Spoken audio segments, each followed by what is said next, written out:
This session is going to be going over different human developmental theories, PJ's, Kohlberg's, and Erickson's, with different ways to be able to differentiate the stages from one another while incorporating the ages. A lot of times people are going to fixate on the age, but we're going to identify the ages as well as how to differentiate the different stages within each theory.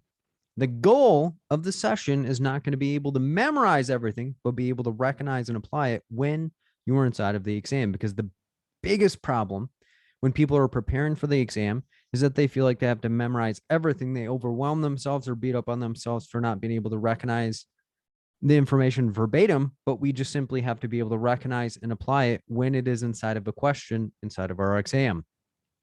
So I always plant that seed because a lot of times we're harder on ourselves than we actually need to be. But let's get into the content, starting with PJ's cognitive developmental theory. And there are a couple of mnemonics that I would recommend to utilize if that is how you learn. And each letter of this mnemonic is going to represent the different stages of PJ's cognitive developmental theory. So the first one up to bat is going to be stupid PJ creates fuss. So each letter of this is going to represent a different stage within the theory. So S in stupid is going to be sensory motor. P in PJ is going to be pre-operational. C in create is going to be concrete operational. And then fuss is going to be formal operational. And each letter is going to give you a way to be able to recognize and apply it if you're in the heat of the moment and saying, oh my gosh, I'm not really sure what I need to be doing with inside of the exam. This is just an easy way to be able to differentiate it. So if that one doesn't really resonate with you, then some people can fly is another way to be able to recognize and apply the information. So similarly to the previous mnemonic, S and some is going to be sensory motor. P and people is going to be pre-operational. C and can is going to be concrete operational, and F and fly is going to be formal operational. So each letter is going to, again, identify and be able to recognize and apply the different stages of PJ's cognitive developmental theories. But if you have a way of being able to recognize and apply it already, then do not feel like you have to adopt this way of being able to recognize and apply it. But let's get into the specifics of it. The first one up to bat is going to be stage one, which is sensory motor, and begins at the age of 0 and ends at 2 years old. And if we look at the word, we're going to be able to recognize and apply what the different term means. So if we look closely, sensory, we can look at as senses. Why? Because sensory is going to be them utilizing their senses to identify their environment. They're going to utilize their senses to sense what the environment is like. The other part of the name is going to give us a different way to be able to recognize and apply the concept as well. So if you think of motor, think of a motor in a car, it has drive. So sensory motor is them utilizing their senses to acquire what the room is like, as well as using motor activity to navigate the room and explore. So if you think of a child at the age of 2 or so, they're going to be ripping around the room and grabbing and touching everything that they can get their hands on. So sensory motor is the child utilizing their senses to get an idea of what the room is like while utilizing their motor activity and motoring around the room to identify what in particular is going on. So sensory motor, they're utilizing their senses and motor activity to identify what's going on within their environment.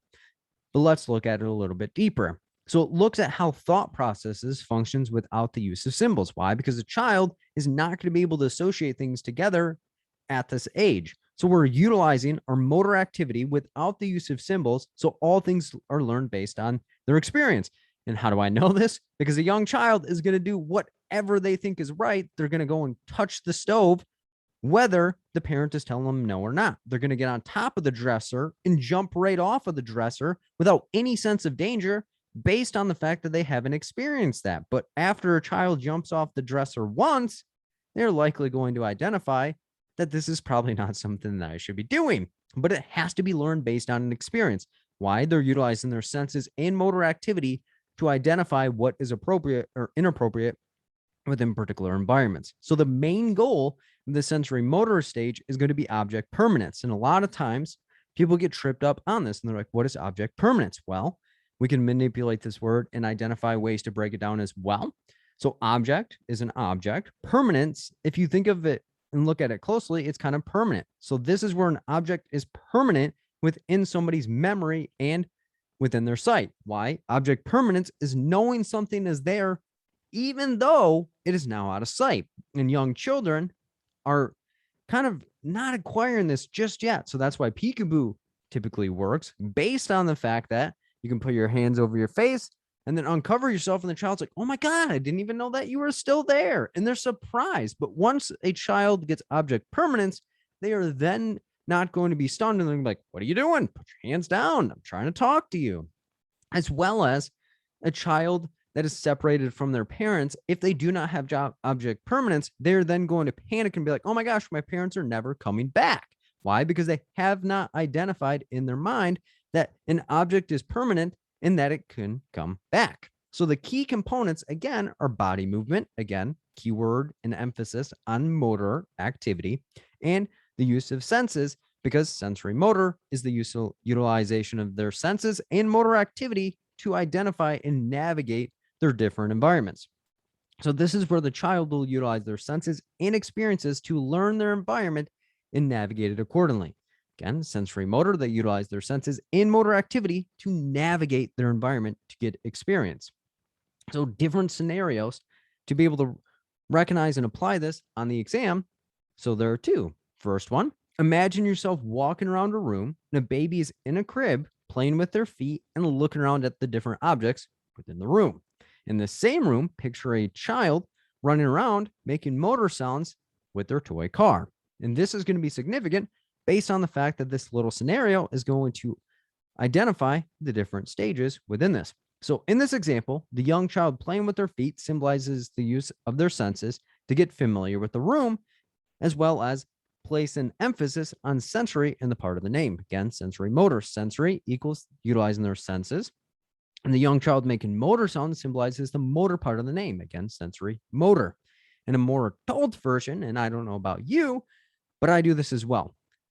Imagine yourself driving in your car and you hear a sound coming from the motor and you utilize your senses to get an idea of what's going on in the situation. So I'm not a mechanic. I don't know if you guys are mechanically inclined, but when you're driving in your car, you hear some noise, you'll turn the radio down and you'll almost try to identify the problem that's going on with your car, whether you have the knowledge or not. So in this example, the sound coming from the motor is to recall the motor part of the name, and the utilization of your senses to sense what's going on in the environment with the car is to remember the sensory part of the name, sensory motor. Again, utilizing your senses and motor activity to identify and navigate your environment accordingly.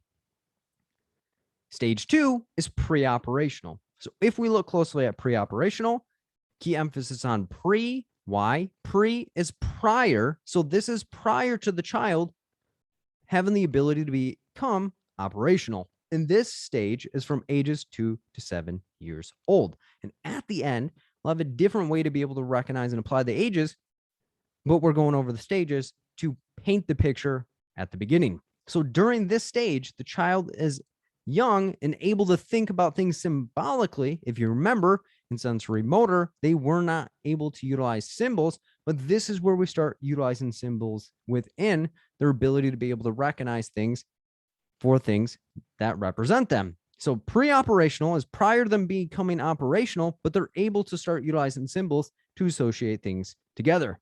So this is the ability to make one thing, such as a word, object, or experience, or time, stand for something other than the object. So this is where they start making that connection of things outside of the actual meaning. A couple of examples to articulate this a little bit further. A child hears the music from an ice cream truck and associates it with getting ice cream.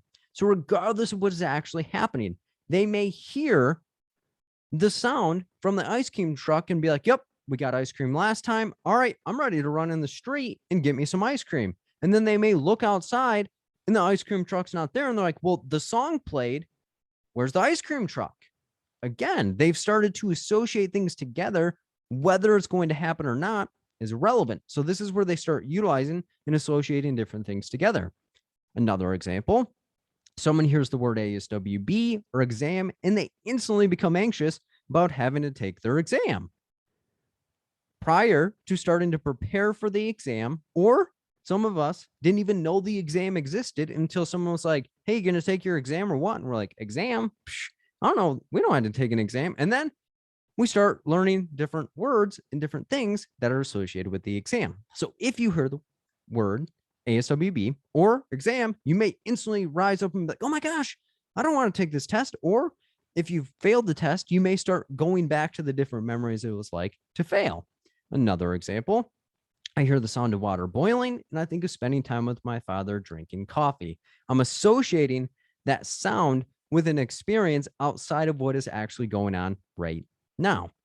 So within this, and you may be like, well, how does that make them pre-operational? Well, their thinking is egocentric, and an easy way to be able to recognize and apply egocentric, key emphasis on ego. Think of somebody that has an ego, they're all about themselves. And then centric, they are the center of attention. They think they are in the forefront of everyone's mind. So their thinking is egocentric. They have an ego thinking they're better than everyone, and they're the center of attention, and everything has to be about them without any considerations of others. And you may be like, what's a child from 2 to 7 years old? Well, if you know a child from 2 to 7 years old, they don't really have any recollection of anyone else around them because it's all about them. They will have fits and they will have tantrums in order to get their way because they know everything better than everyone else does. So they have a difficulty taking the perspective of others and often have problems when things do not go their way. So such as a child having a meltdown in the store when their parent tells them, no, you're not getting that teddy bear, or no, you're not getting that ice cream. We're having dinner after we leave the store. Kid will erupt because, again, they view themselves as the center of attention and they need to get their needs met regardless if they're getting them met in the future. So this is where they start to develop language, memory, and imagination within this. So intelligence or thought processes are both egocentric. Again, they have an ego about themselves and they're the center of attention. And then they have intuitive type thinking. So their intuition is believing something is based on their feelings rather than conscious thought. So this is where they are egocentric. Everything is about them, as well as they're utilizing their feelings and emotions to control their thoughts and their behaviors. So they will defend what they think, even when evidence is provided against it. You're like, hey, you don't need that teddy bear. You have this other bear that we brought into the store. And they're like, no, that teddy bear sucks. I want this new one. And it's like, well, you already have one. They're like, I don't care. I'll give that away. I want this new bear. So you're providing evidence so that they already have their needs met, but that's not good enough within the situation. So the milestones within this stage are twofold: magical thinking and symbolic functioning. So magical thinking, key emphasis on magic. Why? Because they think their thoughts have magical powers. So magical thinking is where they think their thoughts have magical powers. So this is the idea that one thoughts or desires influence the environment and situations that they're actually involved in. So this is where a child has imaginary play and or associates things with things that are not actually possible. So a couple of examples to articulate this a little bit further. A child might think that their nightlight will keep a monster away. Regardless if the nightlight does it or not, the child believes that nightlight has magical powers in order to get it done. Another example, a child believes that since they thought about not having their brother around and their brother ends up in the hospital, they believe it's their fault that their brother is not around anymore. They think, oh my gosh, my brother is so annoying. I no longer want them around. And then their brother ends up in the hospital and they're not coming home. They start blaming themselves for their brother being in the hospital, regardless if that's the case. Another example, someone heard that drinking honey before taking their ASWB exam would help them pass. They start drinking honey and they pass. So they believe that drinking the honey allowed for them to pass. Again, two things that are not associated together, but people start believing that it is the case. So they put emphasis on that having some magical powers. And of course, drinking honey has nothing to do with passing your exam. So don't try that because it's not really going to work. Why? Because it's simply magical thinking. Second is symbolic functioning. So key emphasis on symbol. Why? Because this is where people start allowing symbols to function within their environment. So they start associating things together without actually directly experiencing them. But again, remember sensory motor they were utilizing their senses and their motor activity, and they directly had to experience the situation. Symbolic functioning is allowing for symbols to function without the direct experience with seeing it to be the case.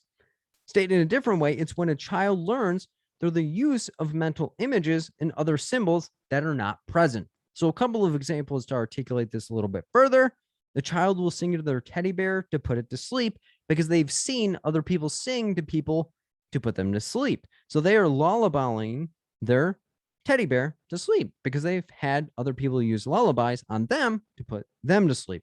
Another example, a child will play doctor to a doll that fell off the bed based on the fact they've seen somebody fall off the bed and them mend and tend by a doctor. So that's where, again, they're allowing symbols in their life to function as previous experiences that they have observed within the situation. So this is where their imagination, again, is running rampant in how they are going to navigate their environment while utilizing that. So a couple of scenarios to articulate this a little bit further.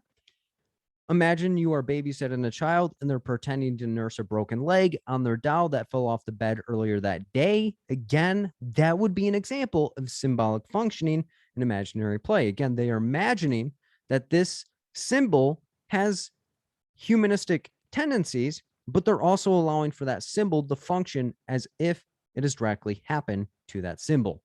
Another example, imagine you're the person in the first scenario with the car trouble. The person begins to think that if they were nicer to their significant other earlier that morning, their car would have not broken down, which is an example of magical thinking. And a lot of times we associate things together that have no direct connection. If I wouldn't have hollered at my girlfriend, this possibly wouldn't have happened to me right now. The next stage is going to be concrete operational. So key emphasis on concrete, because think of a concrete block, it is an object. So this is where the child is going to start segueing into having logical thoughts only based on objects. So pre-operational, it was prior to them thinking operational, and they weren't really able to associate things together.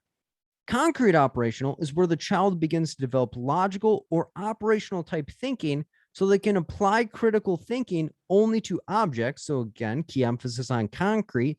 Think of a concrete block because it is an object and you can start constructing things that are no in your direct vision. So this is where the child can work things out internally in their head rather than having to directly experience the situation. Again, key emphasis on concrete. Think of a concrete block because they are constructing things in their mind that are not directly in front of them at that moment.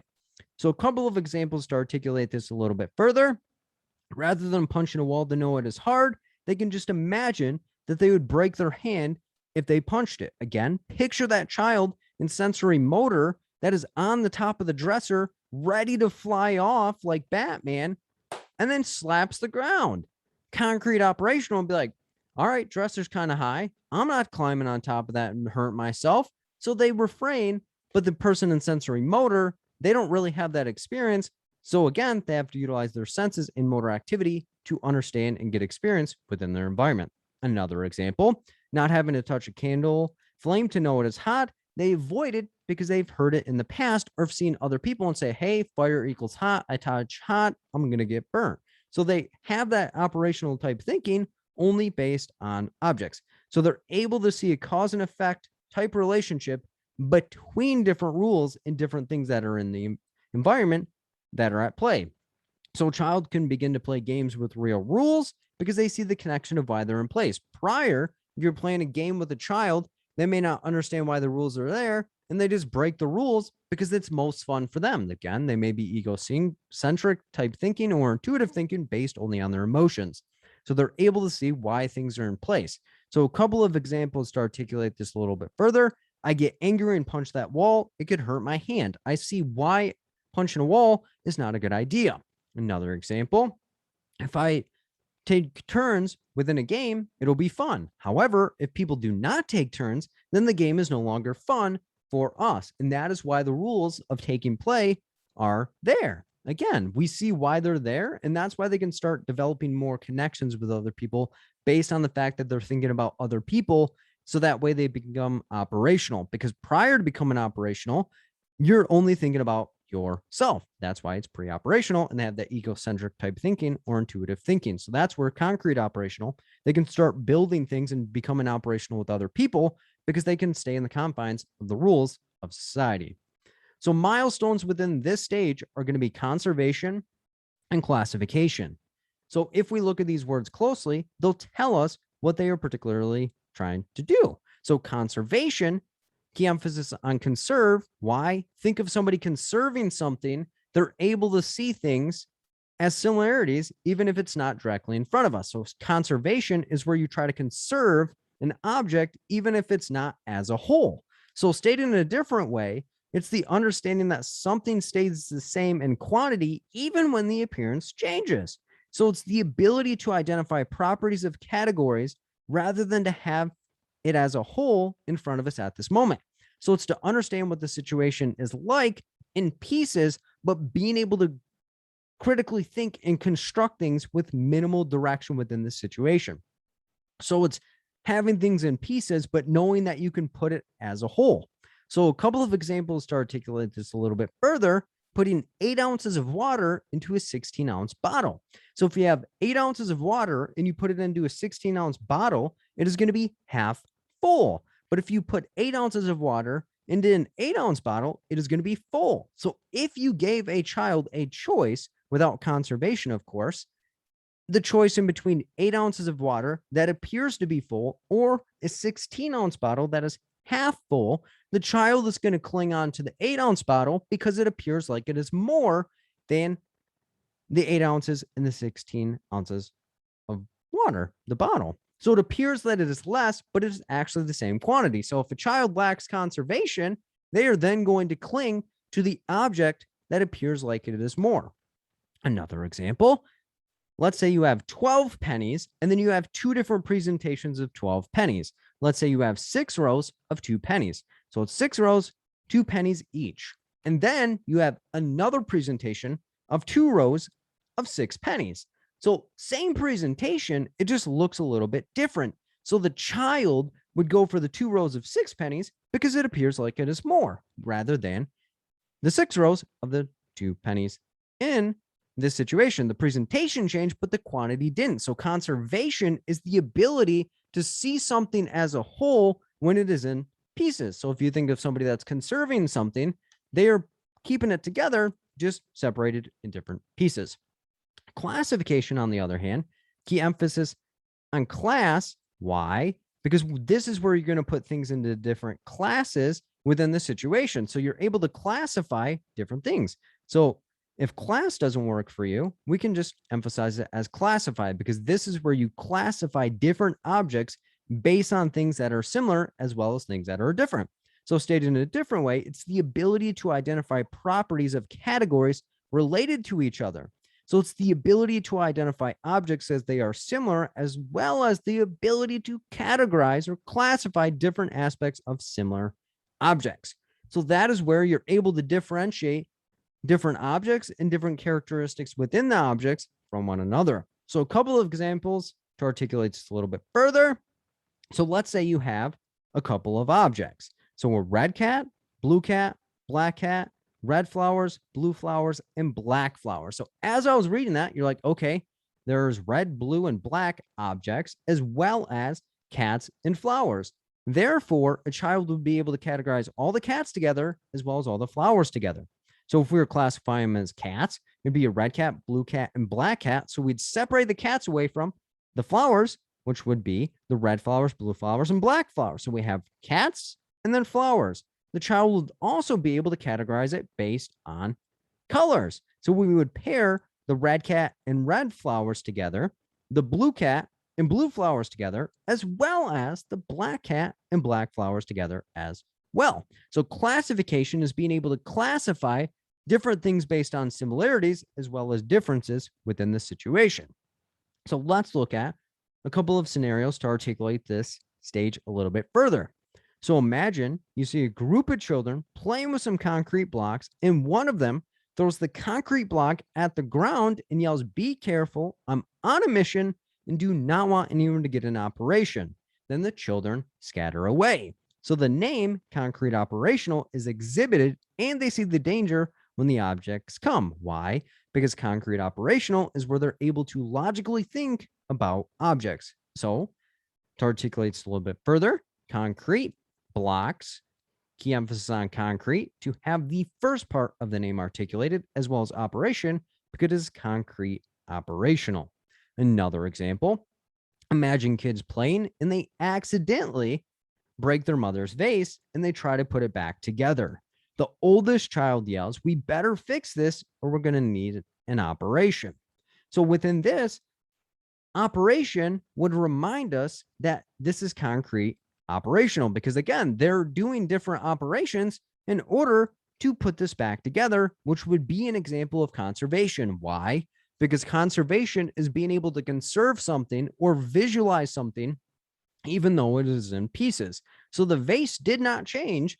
It was a whole vase and then it broke and now it's a vase, but it's in different pieces. So conservation would be able to see the pieces as the whole vase still and being able to put it together rather than being like, yep, we have a bunch of different vases now because there's different chunks of glass on the ground.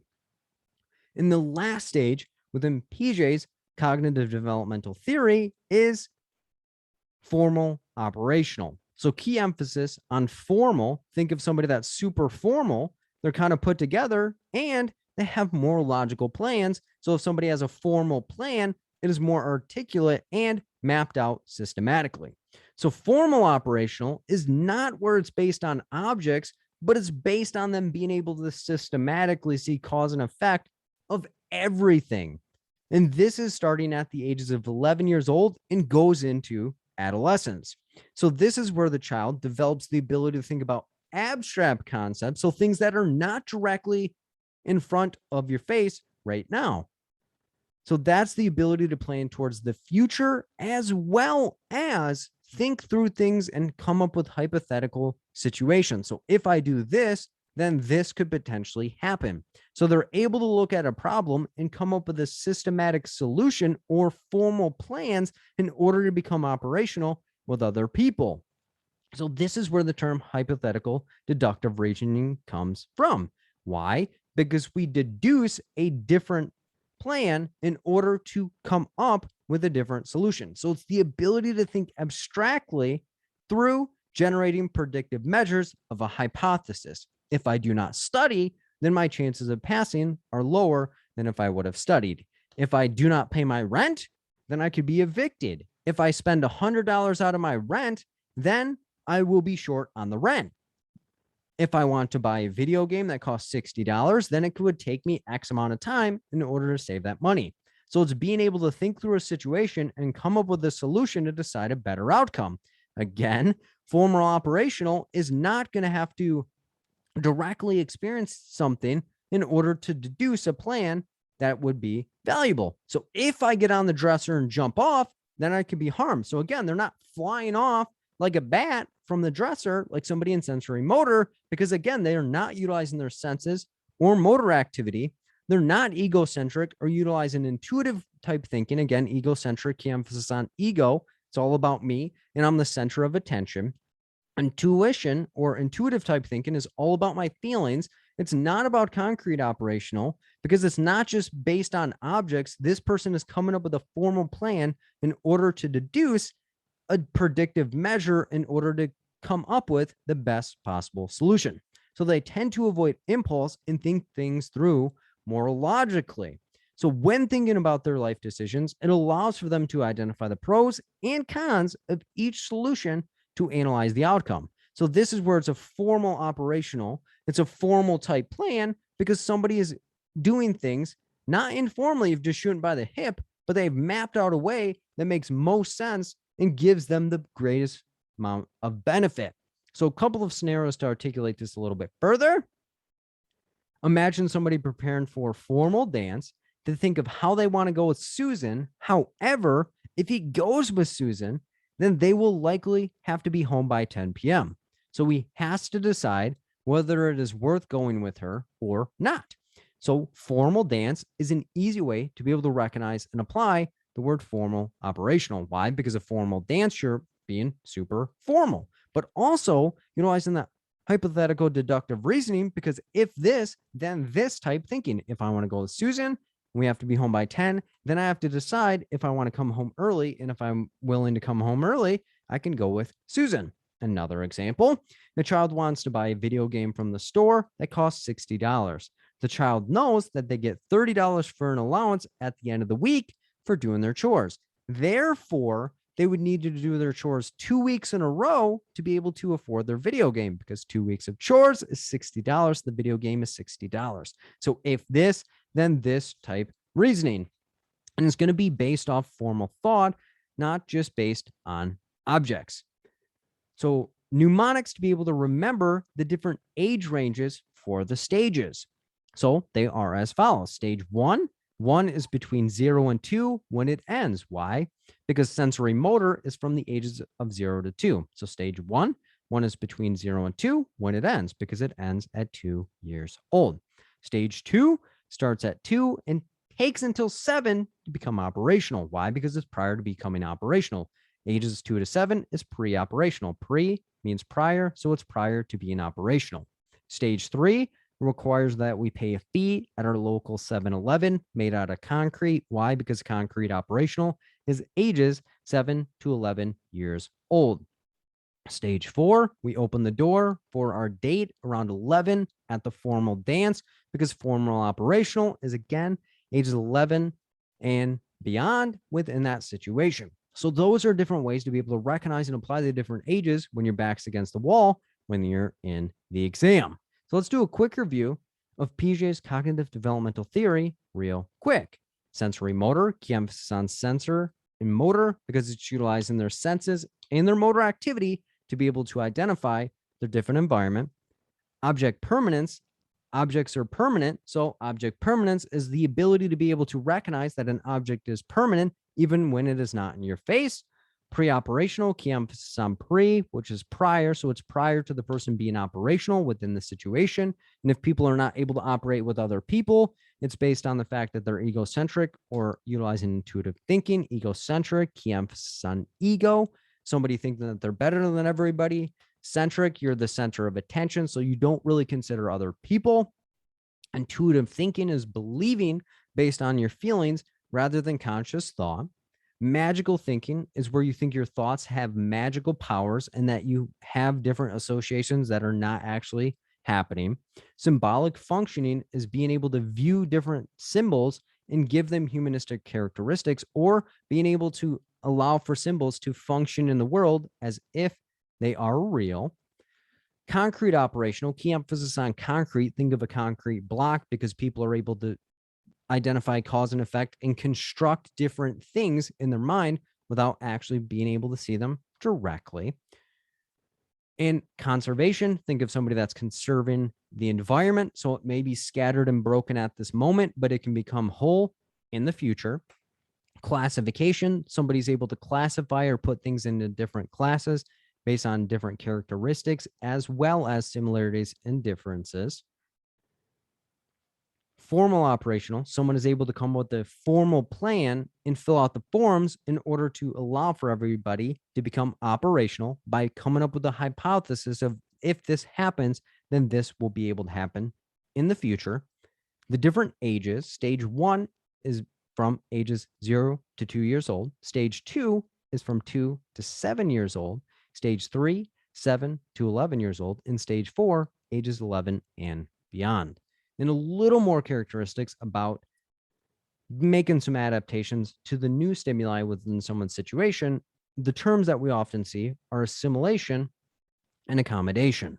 And a lot of times people get them mixed up and say, I'm not really sure what I should be looking at. Well, let's break these terms down and make them more recognizable to you in the future. So if we look at the word assimilation, we can identify the two S's. Why? SS equals the client stays the same. So in assimilation, the person stays the same even when something is introduced into their environment. So assimilation is adding a new idea, behavior, or activity into a person's life, and their identity is not lost from the introduction of the ideologies. So assimilation, SS, the person stays the same. So you're introducing something into your life, but your identity does not change. So let's identify a couple of examples to articulate this a little bit further. A chef learns a new recipe. This recipe does not change the fact that they are a chef, it simply makes them a little different. So the recipe didn't entirely change them. So let's say they learned a sushi recipe, but they are still a general chef. But if this person was introduced a sushi recipe and they become a sushi chef, well, that would make them not assimilated, but accommodated. So that is the main difference, is it did not change their entire identity. It just introduced something into their life. Another example, a person begins taking yoga classes, yet they still continue all of their normal activities. So the person begins taking yoga classes, but it does not consume or change their identity. They didn't start yoga and then cut all of their other hobbies and all of their own different self-care things off. It just simply was a new activity that was introduced. Again, assimilation, SS equals the client stays the same. So even though something's introduced, they stay the same within the situation. And it's going to make a little bit more sense as we get into accommodation, where we have one more example, and it is as follows. Eddie starts attending Phil's Sunday study groups, yet he still utilizes the other materials that he has. So Eddie obtains new information, but allows for it to complement what he has rather than to take over. So it's not like he's like, okay, this is the main thing that I need, unless it was more beneficial than what was going on before. So Eddie introduced something, but it didn't change his entire identity. Accommodation, on the other end, again, CC, so in the same position as SS, represents that the client changes. So assimilation, SS, the client stays the same. Accommodation, CC, the client changes. So it's changing or altering current schemas, which is a fancy term for thought processes, in a response to new information. So assimilation is where you're provided new information, but it does not change your identity. Accommodation, on the other hand, think of somebody coming into your house and you have to accommodate them. You're making changes to your current situation based on the fact that something that was introduced to you made it happen. So someone gets new information, is introduced a new behavior, or starts a new activity, it happens to them that it changes everything about them. So it is introduced to them and they change who they are based on the new X. So a couple of examples to articulate this a little bit further. Someone believes that all dogs are bad since they had a bad experience when they were a child. When they got older, they had a good interaction with the dog, and it changed their thought process or schema to believe that not all dogs are bad, just some of them. And it entirely changed their identity, because prior to this event, they didn't want to be around dogs at all. But again, accommodation, CC, the client changed based on a new situation or information that they obtained. So the accommodation here is that the change in their perspective about dogs due to a new experience about them. So again, accommodation is where you change or accommodate your thought process to meet the new information that was introduced. Another example, a child knows that clowns have red hair. So when they see someone with red hair, they believe it is a clown. Again, they're associating everyone together. However, with exposure to people with red hair, they begin to realize that not everyone with red hair is a clown. So the accommodation, the CC, the client changes, is they went from everyone with red hair being a clown to knowing not everyone that has red hair with a clown is there. Why? Because everyone that has red hair is not a clown. But before this, they're like, oh my gosh, they have red hair. That must be a clown. Where's the makeup? Where's the balloons? But now they're like, okay, that person has red hair. They may be a clown. They may not be a clown. Another example, Phil begins making YouTube videos and offering individual tutoring sessions to help people who are struggling to pass their ASWB exam. Phil begins to cut out watching sports on weekends to form study groups to reach more people. So the accommodation here is Phil cuts out sports to host study groups to reach more people. So his identity shifted from somebody that loves sports and is watching sports all the time to cutting that off and helping people walk in the exam to kick it directly in the chest to get the job done. And it would be different. Assimilation, person stays the same, of helping somebody while simultaneously still being a sports fan. The accommodation is the life entirely and identity entirely change based on hoping people go into the exam and kick it directly in the chest to get the job done. So that is what accommodation looks like, as CC is the person entirely changes and their identity shifts from where they once were to something totally different. So those are the different concepts that could be related to Piaget's cognitive developmental theory. Let's segue in Kohlberg's theory of moral development. And a lot of times people get tripped up because they're like, Phil, there's multiple stages. I heard there's different levels within this. Do not get this twisted, because each level has 2 stages, but the level does not determine what the stage actually means. So do not get this twisted in your mind, because I'll introduce each level, but also each stage amongst the level, and be able to give you ways to recognize and apply the levels as well as the stages if your back's against the wall. So level 1 is pre-conventional morality. So if we look at the word pre, it's prior. So it's prior to being conventional. So if you think of somebody that has a conventional way of living, it's what society is telling you that is conventional. Why? Because conventional is what you would expect someone to do based on the standards of society. So level 1, pre-conventional, is that this person is prior to being amongst society and following the rules and norms of what society would expect. So pre-conventional, they're prior to being a conventional way of living. So stage 1 is going to be obedience and punishment orientation, or pleasure versus pain. So key emphasis on obedience. Obedience simply means that you are going to follow particular rules and standards that are set forth within you. Another emphasis is going to be on punishment. Why? Because you behave in order to avoid punishment, not from society, but from somebody that you deem important and that has authority within your life. And that's going to make a lot of sense as we segue into the different stages. But planting the seed that obedience and punishment orientation is that somebody is obedient in order to avoid punishment in some way, shape, or form from somebody that they deem important.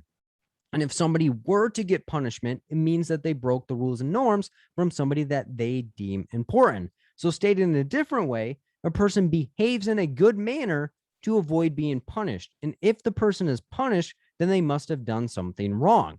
So the person avoids doing particular behaviors to allow for the acceptance from a person of authority or that they deem important. But if somebody were to break the obedience and punishment orientation rules from somebody that they deem important, they're not going to get incarcerated. It's just going to make their situation uncomfortable, which is where the pain comes in.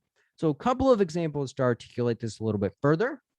A 4th grade girl refrains from running in the hall in order to avoid being punished for breaking the school rules.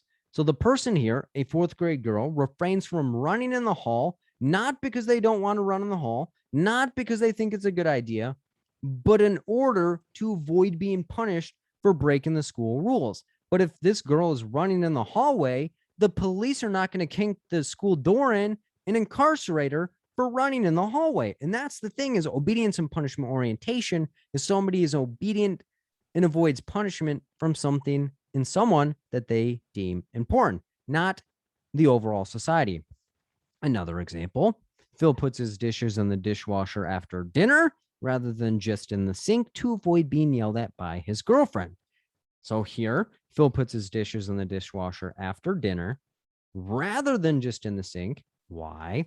Not because he thinks it's a good idea, not because it's a priority to him, but to avoid being yelled at by his girlfriend. Again, is obedient and avoids punishment from someone that he deems important, but he's not going to get incarcerated for not putting the dish in the dishwasher. He deems his girlfriend important, so he follows the rules and is obedient to that rule in order to avoid punishment in the situation.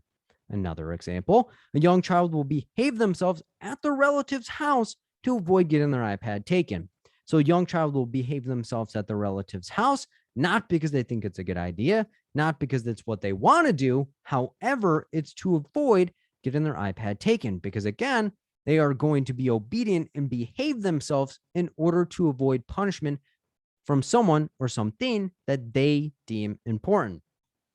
So obedience and punishment orientation, somebody is obedient and avoids punishment from someone that they deem important. Let's segue into the next stage, which is individualism and exchange. And we can identify different ways to recognize and apply it based on the name here as well. So if we look closely, individualism, key emphasis on individual. Why? Because in individualism and exchange, the person prioritizes themselves, aka the individual. And if they do something for someone else, and it's in exchange for something that could benefit them in some way, shape, or form. So this is where they are pre-conventional still, because in conventional society, you're not always going to base things off of I scratch your back, you scratch my back type mentality. So stage 2, individualism in exchange, is I will prioritize myself, aka the individual, but I'll do things for you in exchange for the greatest amount of value towards me. Stated in a different way, it's where a person will recognize there is more than one way of doing things correctly and often will cling on to the response handed down to them by a figure of authority. Again, we place emphasis on people that are important to us. However, different individuals have different rules that they will follow. And these rules are based on our own values, morals, and views of the world. So you're like, okay, well, that sounds really great. However, interest begins to shift to rewards rather than trying to be punished for their behaviors. So this is the important part is, yeah, we're going to follow the rules and norms of the people around us. However, we identify that everyone has different rules. So if I follow the rules around this person, I can get results from them. But if I'm around this other people, I could behave differently and get results from them as well without having to be stringent. So that's where my interest begins to shift towards getting the greatest amount of reward for myself rather than to avoid being punished. So effort is put forth to secure the greatest possible reward for myself, not to benefit anyone else, not to make anyone else happy, but I'm going to start putting forth effort to get the greatest amount of reward for myself. So this is where the person will begin to conform to the rules and principles to benefit themselves. So obedience and punishment orientation was I'm obedient in order to avoid punishment. In individualism and exchange, I'm obedient in order to get the greatest amount of benefit in exchange for following the rules and norms that you set place for me in order to prioritize my own individual needs. So this is where an easy way to be able to recognize and apply this is picturing that as you scratch my back and I'll scratch your back. If you're not willing to scratch my back, I have no skin in the game and I'm not going to help you out in any way, shape, or form. But it's kind of like that tick for tack type mentality. You do me a favor, I owe you a favor. But at the end of the day, if you're not willing to help me out, I'm not going to help you out in any way, shape, or form. So that's, again, key emphasis on the individual because they're doing something in exchange for something else, which would give them the greatest possible reward for themselves. So a couple of examples to articulate this a little bit further. A child may help their parents do dishes even when they do not feel like doing so in order to have their friend stay the night. So a child will do the dishes, not because they think it's a good idea, not because they want to, not when it's just convenient. They don't even want to do it. They're like, I don't want to do this. However, they're doing it in order to have their friends stay the night because that's the greatest amount of reward for them. They're doing the dishes in exchange for their friend coming over, and that's the greatest possible reward for them at that time. Another example, someone may not want to study for their ASWB exam. However, they know that they will have a higher likelihood of passing if they do so. So someone may not want to study for their exam.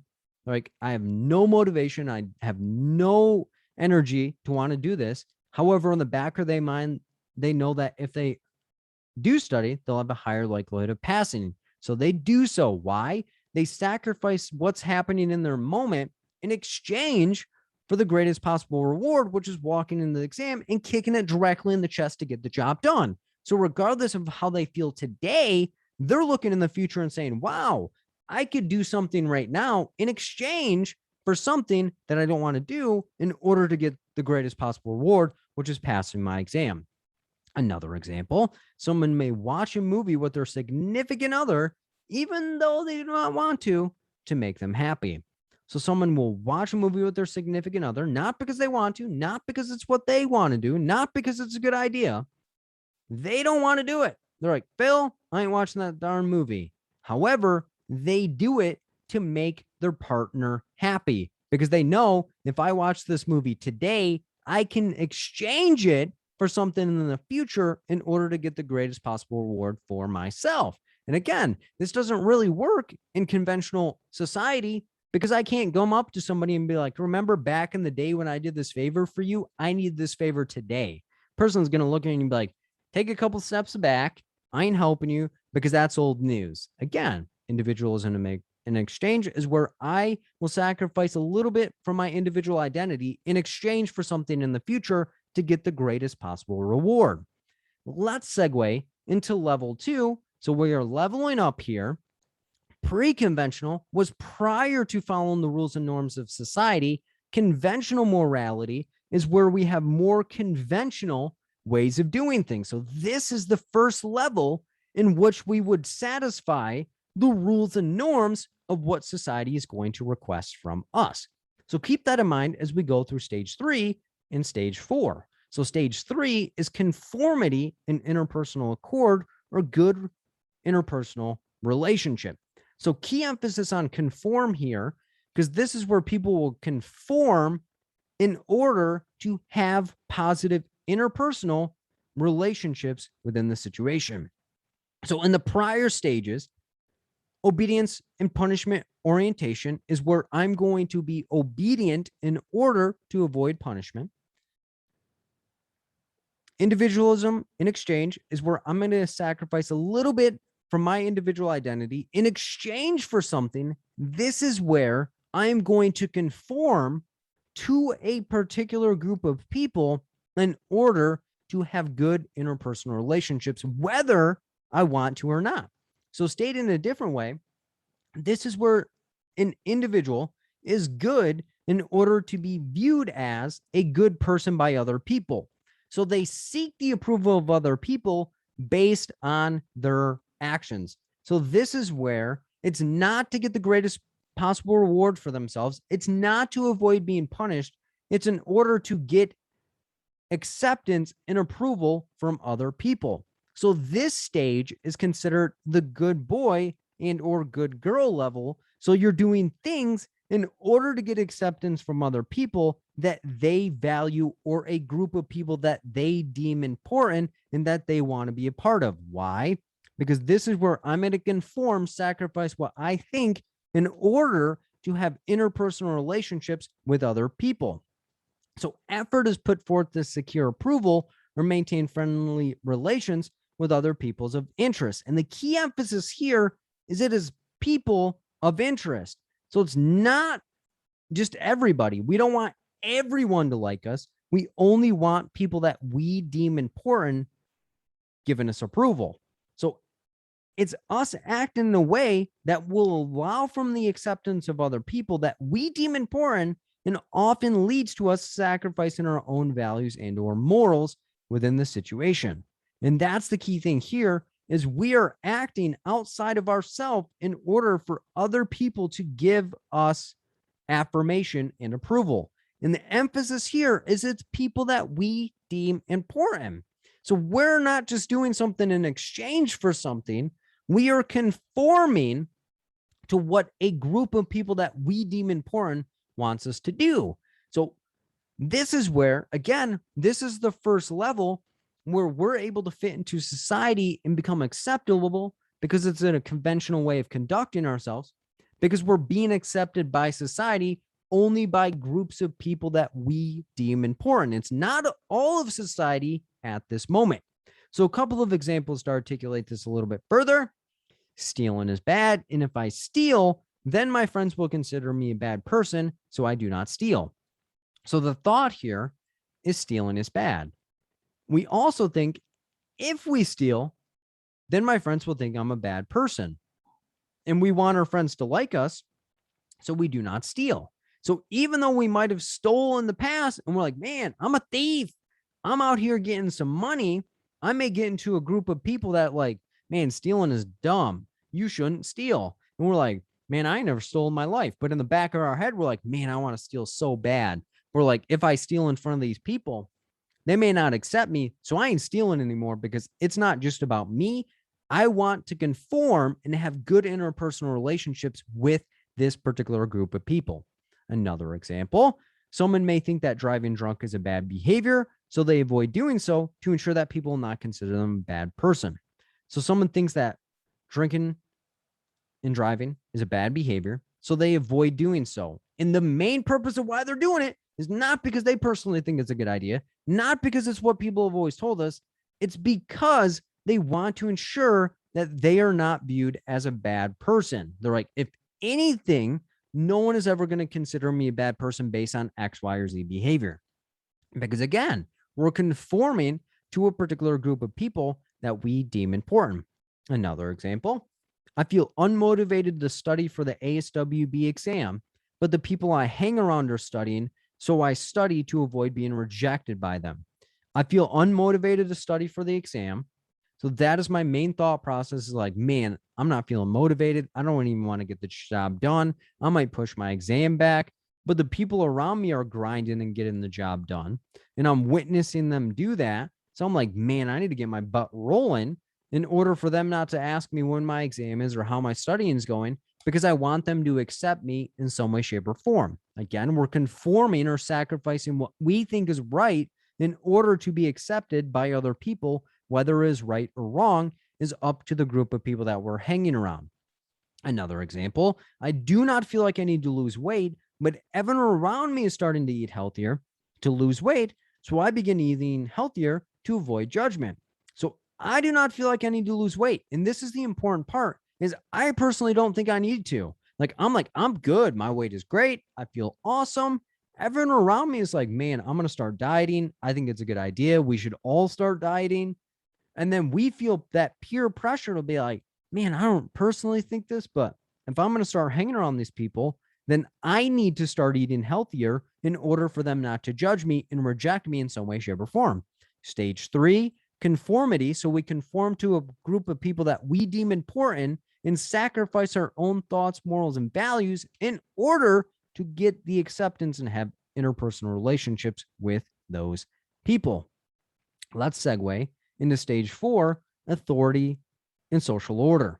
And this is where a lot of times people are going to get obedience and punishment orientation mixed up with authority and social order. But if you remember, obedience and punishment orientation is where we are obedient in order to avoid punishment from somebody that we deem important. Authority and social order is where we expect and respect authority. So we expect other people and us to respect authority in order to keep order within society. So this is where we're not avoiding behaviors and being obedient to people that we deem important, but we are being obedient to avoid punishment from the police in the overall society and judicial system. So this is where a person becomes more aware of the wider rules of society. So judgment is concerned with obeying the rules in order to uphold social order and avoid guilt of breaking the rules and or laws. So this is where we aren't trying to avoid punishment from people that we deem important. We're trying to avoid punishment from the legal system. So the orientation or conduct begins to shift from getting approval from other people to more fixed rules. So regardless of what the group of people that we're around, so let's say we're hanging out with a group of people that deem stealing important.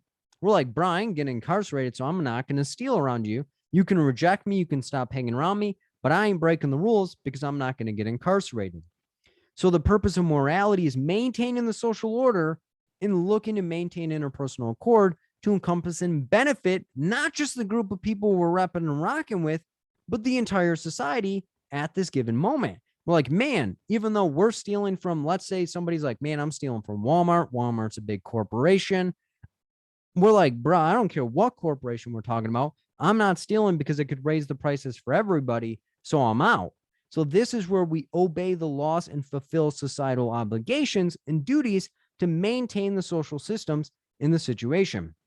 So again, we're respecting authority in order, not because we think it's a good idea, but to maintain social order amongst all of society. And the main thing here is it's to maintain the interpersonal accord, not just with the people that we deem important, but with everybody. We want everyone to have good rules and morals and values. So we want to benefit the entire society here.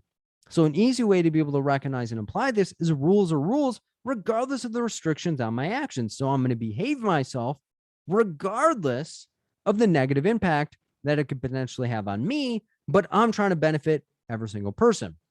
So again, obedience and punishment orientation is similar to authority and social order, but no one's going to kick the front door in of a school and arrest a child for running in the hallway. But if you're speeding or if you assault somebody, the cops are going to kick your front door in and arrest you. So a couple of examples to articulate this a little bit further.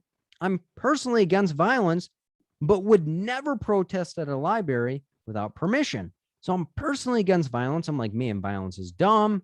In a way that I could raise awareness is do it in a non-conventional way. But I would never protest because it is against the law at the library without the permission. So if the library doesn't give me permission, I'm not going to break these rules in order to maintain social order within the situation. The next example is I'm personally against the attendance policy at work, but will stick with it and ask my boss and check with them before violating the policy. So I'm personally against it. I'm like, this is dumb. We should have more days off. We're all needing more self-care. I'm feeling burnt out. And I'm like, man, I'm going to skip work. Screw this. But I will still check with my boss before violating the policy in order to maintain social order within that environment that could benefit everyone. Another example, I'm late for work and feel pressured to speed in my car, but since it is against the law, I continue to drive the speed limit. So I don't know about you, but I'm feeling late. I'm like, man, I need to get there regardless of what's going on. And I might have a little bit of a lead foot, but when the cops pull you over, they don't really care about your excuse. They're just going to hit you with a ticket anyway. So I'm late for work and feel pressure to speed in my car. I'm like, man, I need to get to work. What are my clients thinking? But since it's against the law, I maintain the speed limit based on the fact that I do not want to be punished or be written a ticket. So that's what authority and social order would be, is I maintain social order by allowing authority to dictate my actions to benefit the entire society. So the shift goes from not just my own benefit, but the benefit of the entire society. And level 3 is post-conventional, key emphasis on post, which is beyond. So this is beyond what is conventional for the majority of society. And the majority of humans on this planet will not get to level 3. That's not me being rude. That's not me being disrespectful. But to be on level 3 is pretty intense. And as I go through this, you might be like, yeah, he's pretty much right. Most people won't get to level 3. But the majority of people in life will be in level 1 and 2. But let's open this up a little bit more, because level 3 is post-conventional. Again, post is beyond. Conventional is what the standard of society is, what a conventional situation would be. So stage 5 is social contract and individual rights. So key emphasis on contract, because this is where somebody is willing to write their own contract for society in order to benefit the individual rights of just their community. So it's not to benefit everyone.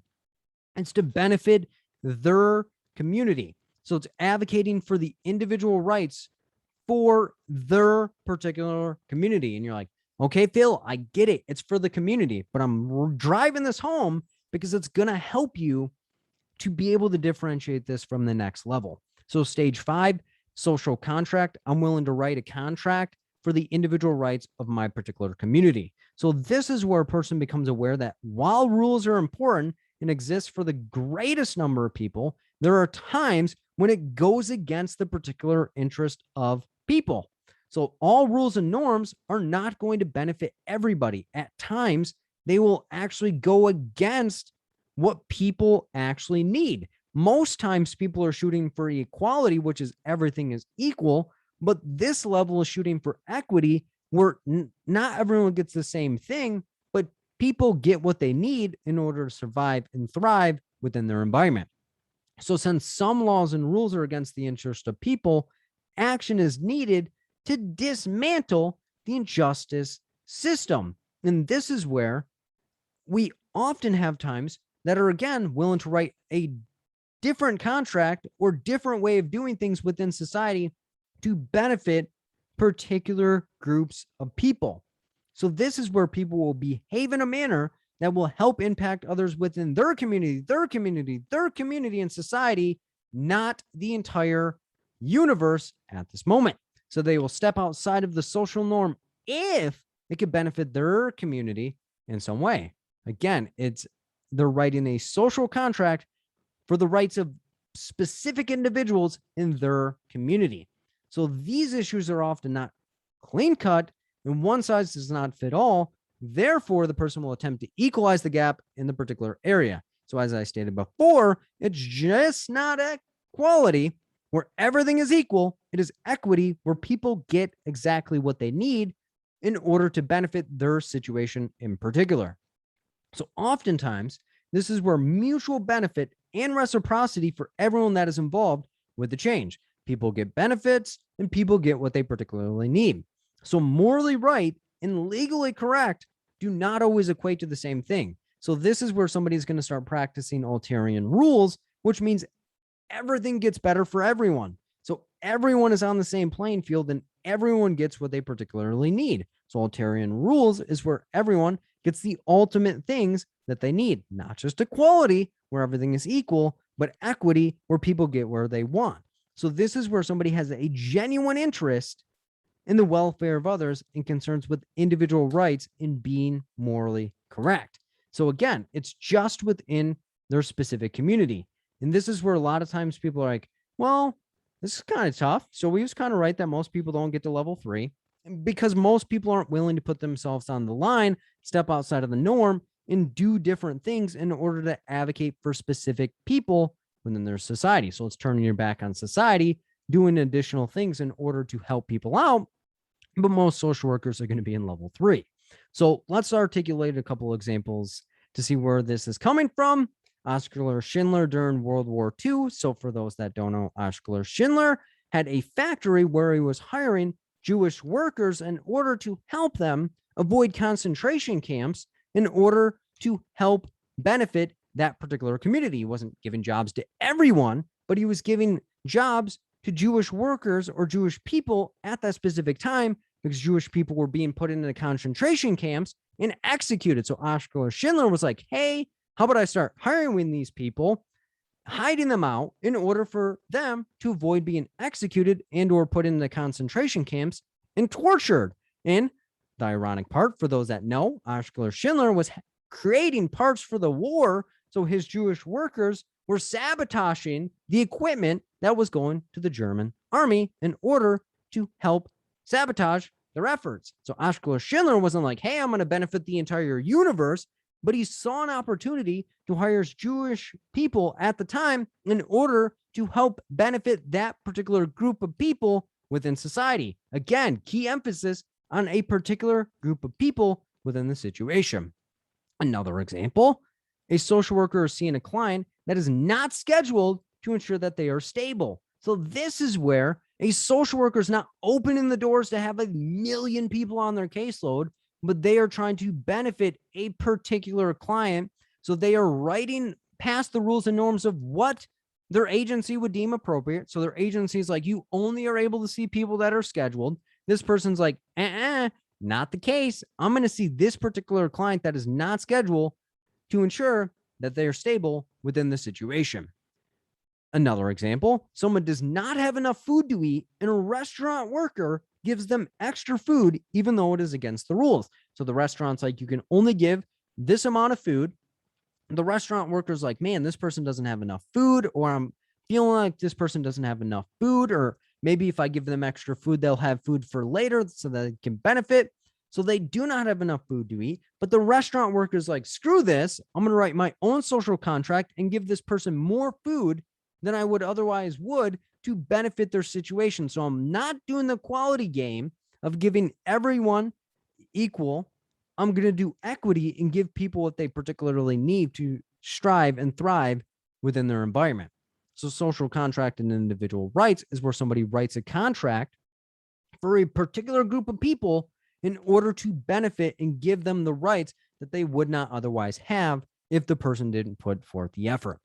And then level 6 or stage 6, which is also in level 3, post-conventional, because it's beyond what is conventionally expected in society.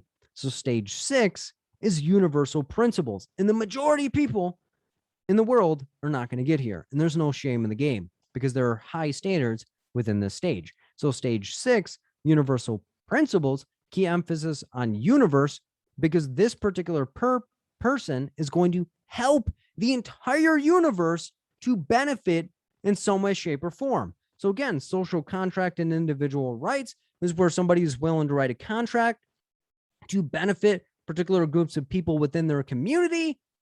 Universal principles is where they're trying to benefit the entire universe in some way, shape, or form.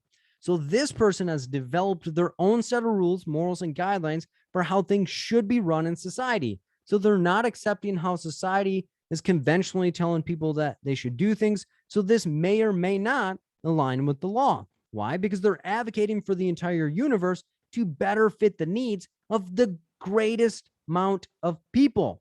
So this may or may not be a part of the law. So they're willing to be incarcerated to benefit every single person on the planet, not just a particular group of people. So this person is advocating for human rights, justice, inequality, and or equity. Equality, everyone gets the same thing. Equity, people get what they particularly need. So the person is prepared to act to and defend the principles, even if it means going against the rest of society, and to promote the overall good of people. Again, not a particular community, but every single person on the planet and every single person in the universe. So the person will behave and try to benefit the entire universe, and they are willing to break the rules to do so. Again, key emphasis on the entire universe. So it's universal principles because it's a person trying to benefit the entire universe or every single person in society. So they attempt to make universal laws to benefit everyone. Why? Universal principles. Think of the universe. They want to benefit and give every single person on the planet the things that they need to strive and thrive within their environment. So the person is willing to pay consequences for their actions of disapproval, which could mean incarceration or imprisonment. So social contract and individual rights, they were willing to advocate for their particular community, while universal principles is going to advocate for every single person on the planet. And that's what I mean. Most people are not going to get the opportunity or chance to operate at this stage or even be a part of level 3, which is post-conventional, which is beyond what would be conventional within society. So a couple of examples to articulate this a little bit further. First one up to bat is going to be Martin Luther King Jr., advocating for equal rights for every single person on the planet, did not like the inequalities within society, and was willing to put his life on the line to get the job done. Wasn't letting society tell him what was supposed to happen, and was willing to push the envelope, be incarcerated, and ultimately have his life taken in order to advocate for every single person on the planet. Wanted equality and equity for every single person on the planet.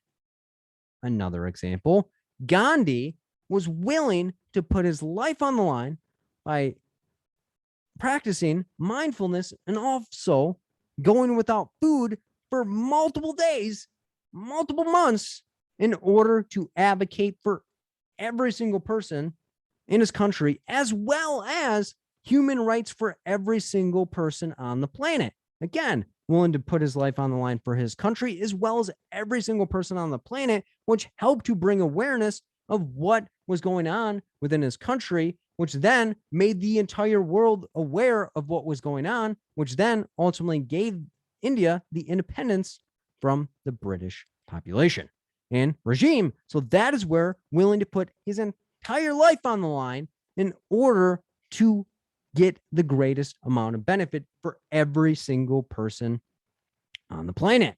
John Q, which is not an actual person, but if you've never seen the movie, very, very good. Denzel kills that role.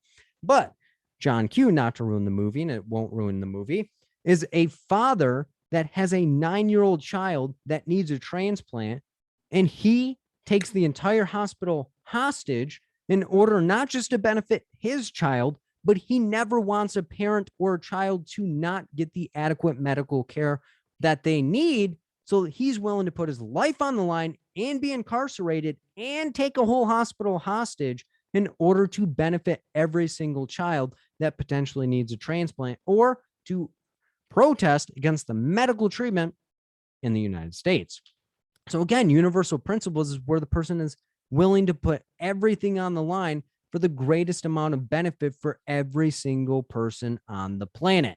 And they're willing to be incarcerated and push against society, regardless if people agree with them or not. So let's do a quick review of Kohlberg's theory of moral development. So level 1, pre-conventional. It's prior to what society would deem conventional. Obedience and punishment orientation is where somebody is obedient in order to avoid punishment from somebody that they deem important.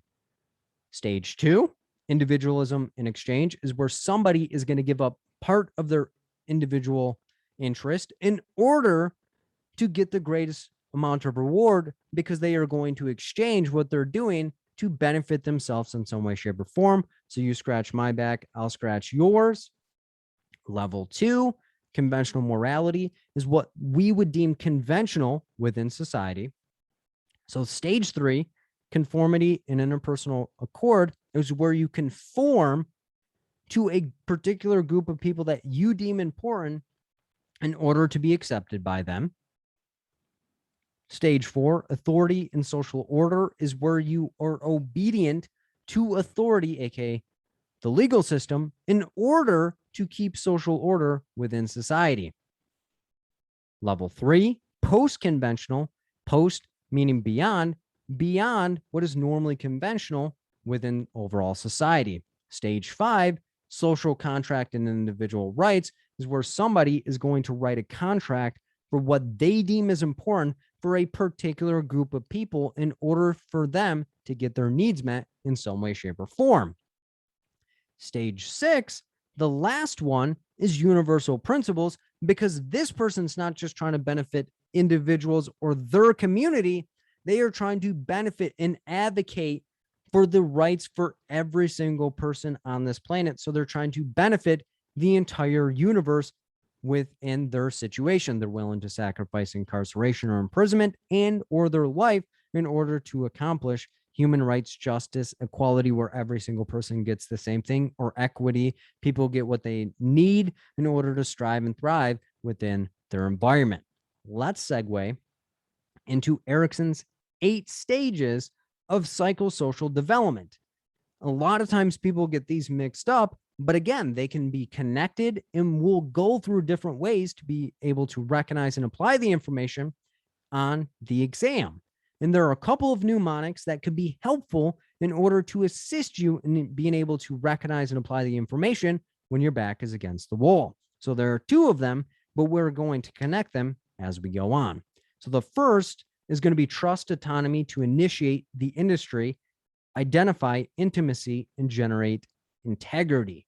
So those are going to be the positive sides of Erikson's 8 stages of psychosocial development. So trust, autonomy to initiate the industry, identify intimacy, and generate integrity. The other side of the river, mistrust, shame, guilt, and inferiority can cause role confusion and make somebody isolate from stagnation, which leads to despair. So mistrust, shame, guilt, and inferiority can cause role confusion and make somebody isolate from stagnation, which leads to despair. So let's connect them together. So trust versus mistrust is the first stage. Autonomy and shame is the next one. So trust versus mistrust, autonomy versus shame, initiative versus guilt is going to be the next level. Industry versus inferiority is going to be the next level.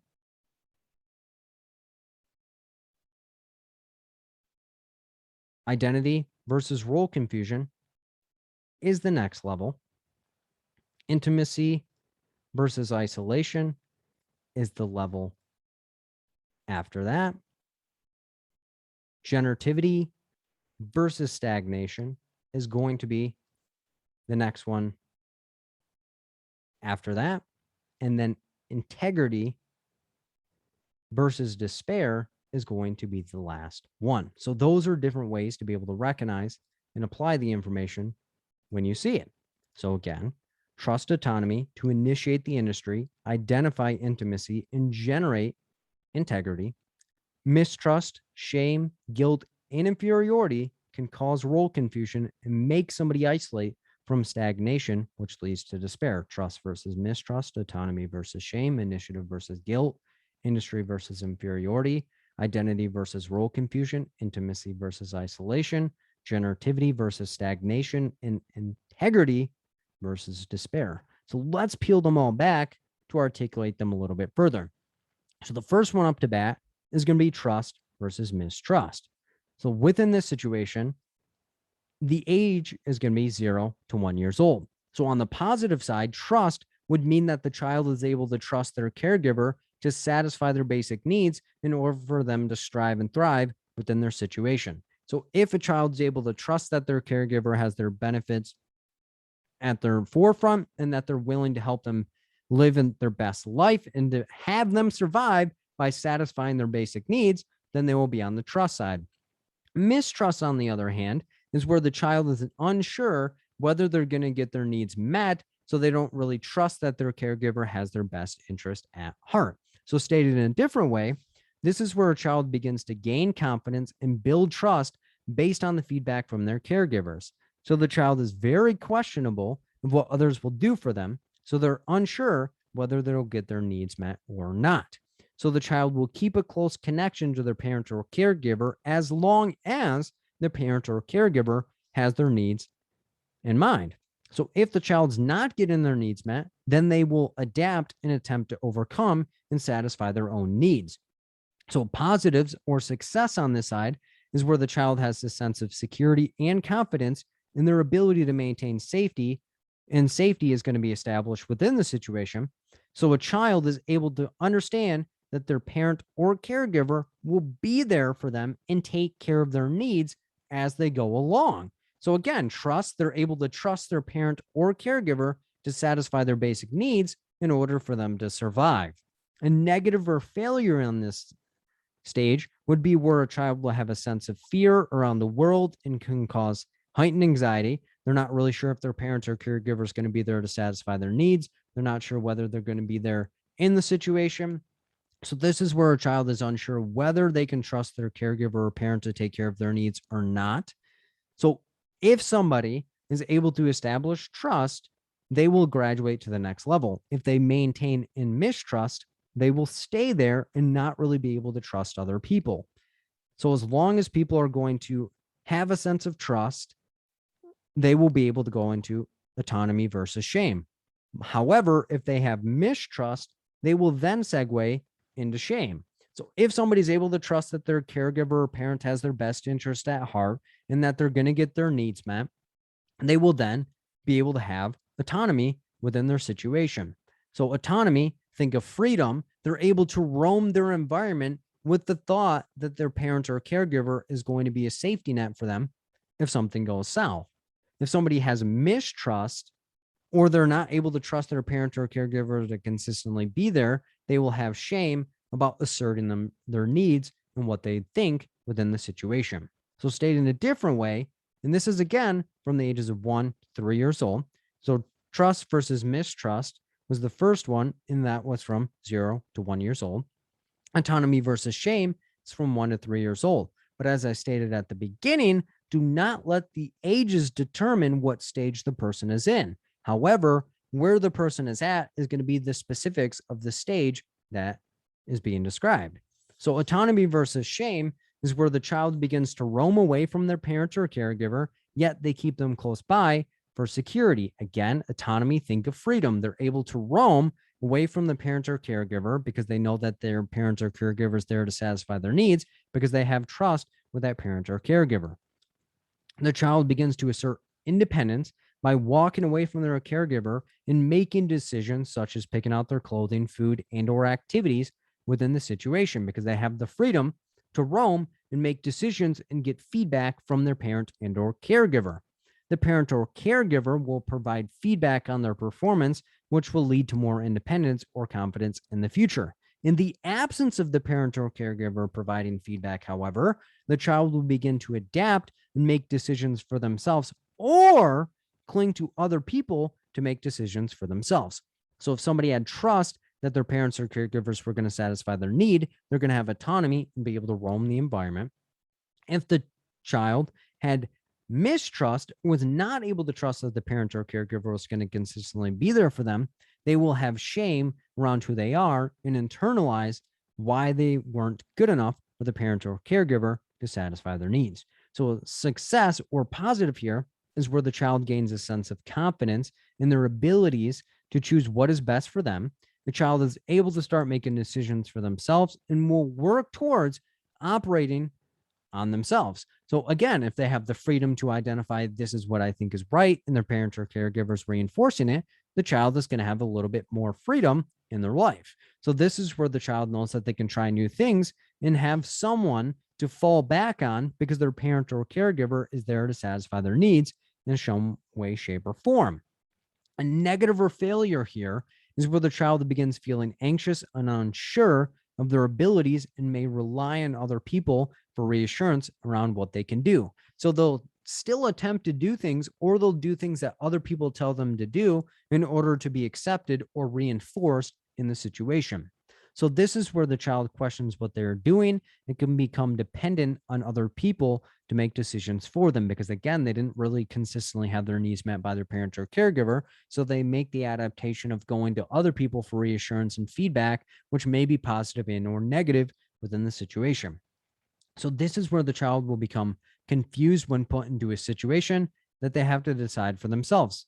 So as long as somebody is able to establish trust with a parent or caregiver that their needs will be met in some way, shape, or form, and they have the autonomy to roam the environment and have the freedom to assert themselves, they will then graduate to have initiative or start taking an initiative within their situation. However, if somebody had mistrust in their caregiver and was not sure if their needs were going to be met or not, they may experience shame about who they are, which then, when they're put into situations around other people making an initiative, they will feel guilty about their own needs and asserting their own needs or communicating their needs to other people for fear that they're going to be rejected. And this is going to be from the ages of 3 to 6 years old. But again, people can be stuck within this particular stage regardless of the age of the person, because again, biological age and mental age are two different things. So let's look at this a little bit closer. So initiative is where somebody is going to take initiative within their situation. So this is where a child begins playing activities and doing different things within their situation. So they're going to plan and do different activities that they think is appropriate, but they can also begin sharing and playing with other children because they do not have fear whether what they're doing is right or wrong. So this is where a child begins to engage with others and attempts to seek out friendships, because taking initiative is essentially them trying new things, but not having the fear that they're going to mess up because they've been reinforced and shown what is appropriate within their situation. So this is where the child will begin to explore different activities, engage their interest around it. So a child from the ages of 3 to 6 years old, again, most people are going to start kindergarten at 5 years old. So that's where they're going to start collaborating with other people and taking an initiative and sharing and being able to play with other children. However, if somebody had mistrust and didn't really have a consistent person in their life that's going to satisfy their needs, they may have shame around who they are, and they may feel guilty asserting themselves or communicating their needs to other people, which would stunt their ability to be able to form relationships with other people. So positive here, or success, is where the child develops a sense of confidence in their abilities to engage and fit in with other people. The child will develop connections and relationships with other people, and the child will perform actions on their own, which allows for them to increase their level of independence. Because again, if somebody's taking an initiative, they're stepping up and doing actions that other people aren't doing just yet. A negative or failure here is where the child questions their abilities to engage with other people and may isolate themselves or become easily angered, anxious, or depressed. Because again, if they don't feel like they are worthy to be in the situations, they may feel guilty that they're even there or feel isolated from other people for fear that they're not going to be accepted. So the child will depend on others to guide them and may believe that they're nuisances to other people. So I do not want to bother anyone. I don't want to assert myself or say, like, hey, can I come and play with you guys? Because I feel like I'm not enough to be in the situation. However, if somebody was able to trust their parent or caregiver, they were able to have freedom or autonomy within their environment, they were able to take initiative, they will then be able to start working in the industry with other children. However, if somebody had mistrust in their caregiver or parent wasn't there to consistently satisfy their needs, they may have shame around who they actually are, and they may feel guilty asserting themselves. They would then feel inferior to people around them. So, industry versus inferiority is from the ages of 6 to 12 years old. However, as I stated before, biological age is different than mental age. So, we'll go over different ways to be able to recognize and apply the different ages. However, I always recommend people to be able to identify what the stage means rather than hanging your head on what the age is, because the age can misguide you because we're more focused on what the stage is, because people can be captured within different stages or stunted within it. They may have a fixation.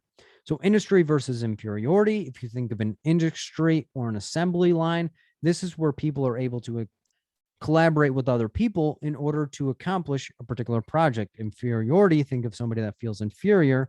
They don't really want to be around other people, or they don't feel like they belong. So let's look at this a little bit closer.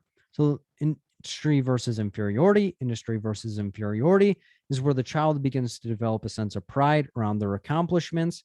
So again, they're in the industry, they're initiating projects, they're collaborating with other people. They feel proud and satisfied that they're able to start completing things, not just starting them. So this is where a child will seek out pure relationships based on similar interests to gain a sense of connection with other people. So this is where children are going to start becoming more social. They're going to start collaborating with other people, and it's often going to be based on interests that they have in order to collaborate with them to establish relationships. So this is where they begin taking on projects in particular areas of interest to advance their skill level to work towards mastery. So this is where, again, think of the industry in an assembly line. This is where they start working with other children in order to build relationships around that. So this is where the child's able to work effectively with other people and is able to follow rules rather than controlling the situation. So a positive or success here is where the child is able to make connections with others and have a sense of pride in the projects that they complete. So the child's confidence is increased and a continuation of their mission of independence is established. So the child will begin to feel productive and see a sense of drive when they're working on their goals. Again, industry, think of the factory, think of an assembly line. They're assembling things with other people and are feeling a sense of pride that they're working with other people. A negative or failure on the other end, think of somebody that feels inferior. They feel like they do not belong in the situations and they'll isolate. So negative and or failure here is that the child begins to feel less than or inferior to their counterparts and will doubt their ability to complete basic tasks or only do tasks that other people think that they're able to do based on the fact that they didn't have reassurance or reinforcement from their parent and or caregiver within the situation. So the child will begin to isolate themselves from their peers and feel like they are less than them, which will cause them to isolate and engage with peers who are not as positive as them. Why? Because we're naturally wired to want to have connection. So if no one's willing to accept you or want to be your friend, you're going to start going with people that may not even have your best interest at heart. They may bully you, call you names, but you just want people to have you around at some capacity. So this is where a child will have increased anxiety around other people, regardless of who they are around. So if somebody was able to have a sense of trust within their environment and their parent or caregiver was there to satisfy their needs, They would then be able to have autonomy or roam their environment or feel like they are having the freedom to choose things, and their parent or caregiver will reinforce them. It would lead to them being comfortable and confident initiating projects or starting things on their own, which would then allow for them to go to the industry and punch the clock and work on the assembly line. It would then lead them to wonder what they want their identity to be or what they see for the rest of their life. However, if somebody has a sense of mistrust or their needs were being unmet by their parent and or caregiver, they may have shame about who they are. They may feel guilty asserting themselves or communicating their needs, which would lead to them feeling inferior, which would then lead them to have confusion about the role that they should have within life. So, identity versus role confusion is where somebody is going to identify what they want for the rest of their life and start collaborating and trying what things they're good at versus things that they're not good at. Role confusion is where they're confused about who they should be, and they often are allowing other people to tell them what their capabilities and things are based on the fact that they weren't reinforced and or told that they are worthwhile and that they are powerful and gifted in their own right. So, stated in a different way, this is when someone will seek out tasks that they would normally not begin to develop and have a sense of what works for them and what does not. So they attempt to find their strengths and or weaknesses within the situation. This is often going to start at the age of 12 and end at the age of 18 years old. So that adolescence period, but again, biological age and mental age could be totally different. So don't fixate on the age, but rather what the stage means within the context of the case scenario. So, for example, somebody will want to join a football team when they've never tried it to see if they like it and if they're good at it. So, this is where a child or person is going to try all these different things of what works for them versus what does not work for them. So, they'll ask themselves what they're capable of doing versus what they would like to see for themselves, which is oftentimes not equal. So again, a child may think that they can accomplish something, but they're not actually able to do it. So let's say a child's like, man, I want to play in the NFL. I want to be a professional football player. And then they have the structure like I do, where when they were playing football, they were often the smallest person on the field, which again, you have to decide if I don't have the physicality to be a football player, I may have to make the adaptations to not be a professional football player. So again, identify not just what you want to do, but what are you actually capable of doing? So again, in that realm, not focusing on the physicality, but more on the intellect within the situation would be a more valuable thing. So the person is able to work with others and connect with others to grow in a particular area of interest. So they're trying to create a sense of identity within their situation without allowing other people to overly emphasize what they should particularly do. So positive or success here is where somebody will identify a specific path that they would like to take in life, such as a career, what social groups they want to be a part of, and what economic situation do they want to have. This is where the person will identify who they are and where they would like to go in the future. So they're often going to start aligning themselves with people that have been in similar situations that they want to be in order to align themselves with people that are doing what they want to do. So a negative or failure here is where somebody does not develop a sense of identity. They rely on other people to tell them what they're capable of and what they should do in their life.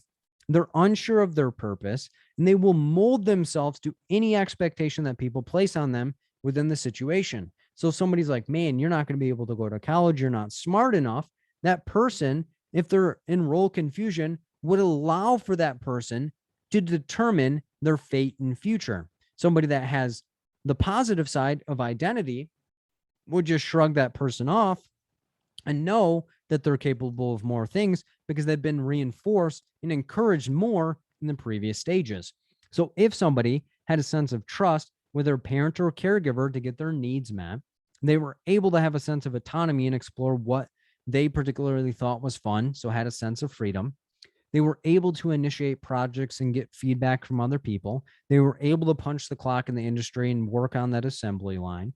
They had a sense of identity of where they want to go. They would then want to branch out and have a sense of intimacy or have relationships outside of their family unit.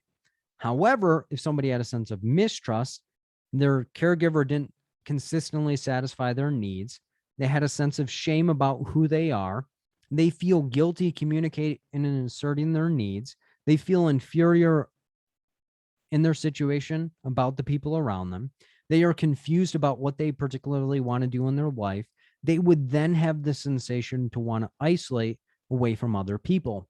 So, intimacy versus isolation is where somebody is going to want to get into an intimate relationship or relationships outside of their family unit to help improve their social network. Isolation, on the other hand, is if people don't feel like they deserve to be in situations, they're going to separate themselves and not build the relationships with other people because they do not feel like they are good enough within the situation.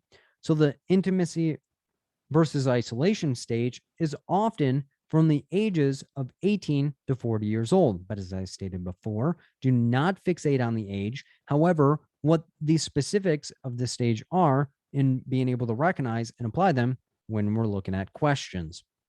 So, to articulate this a little bit further, intimacy versus isolation is where someone will begin to seek out relationships or connections with people beyond their family.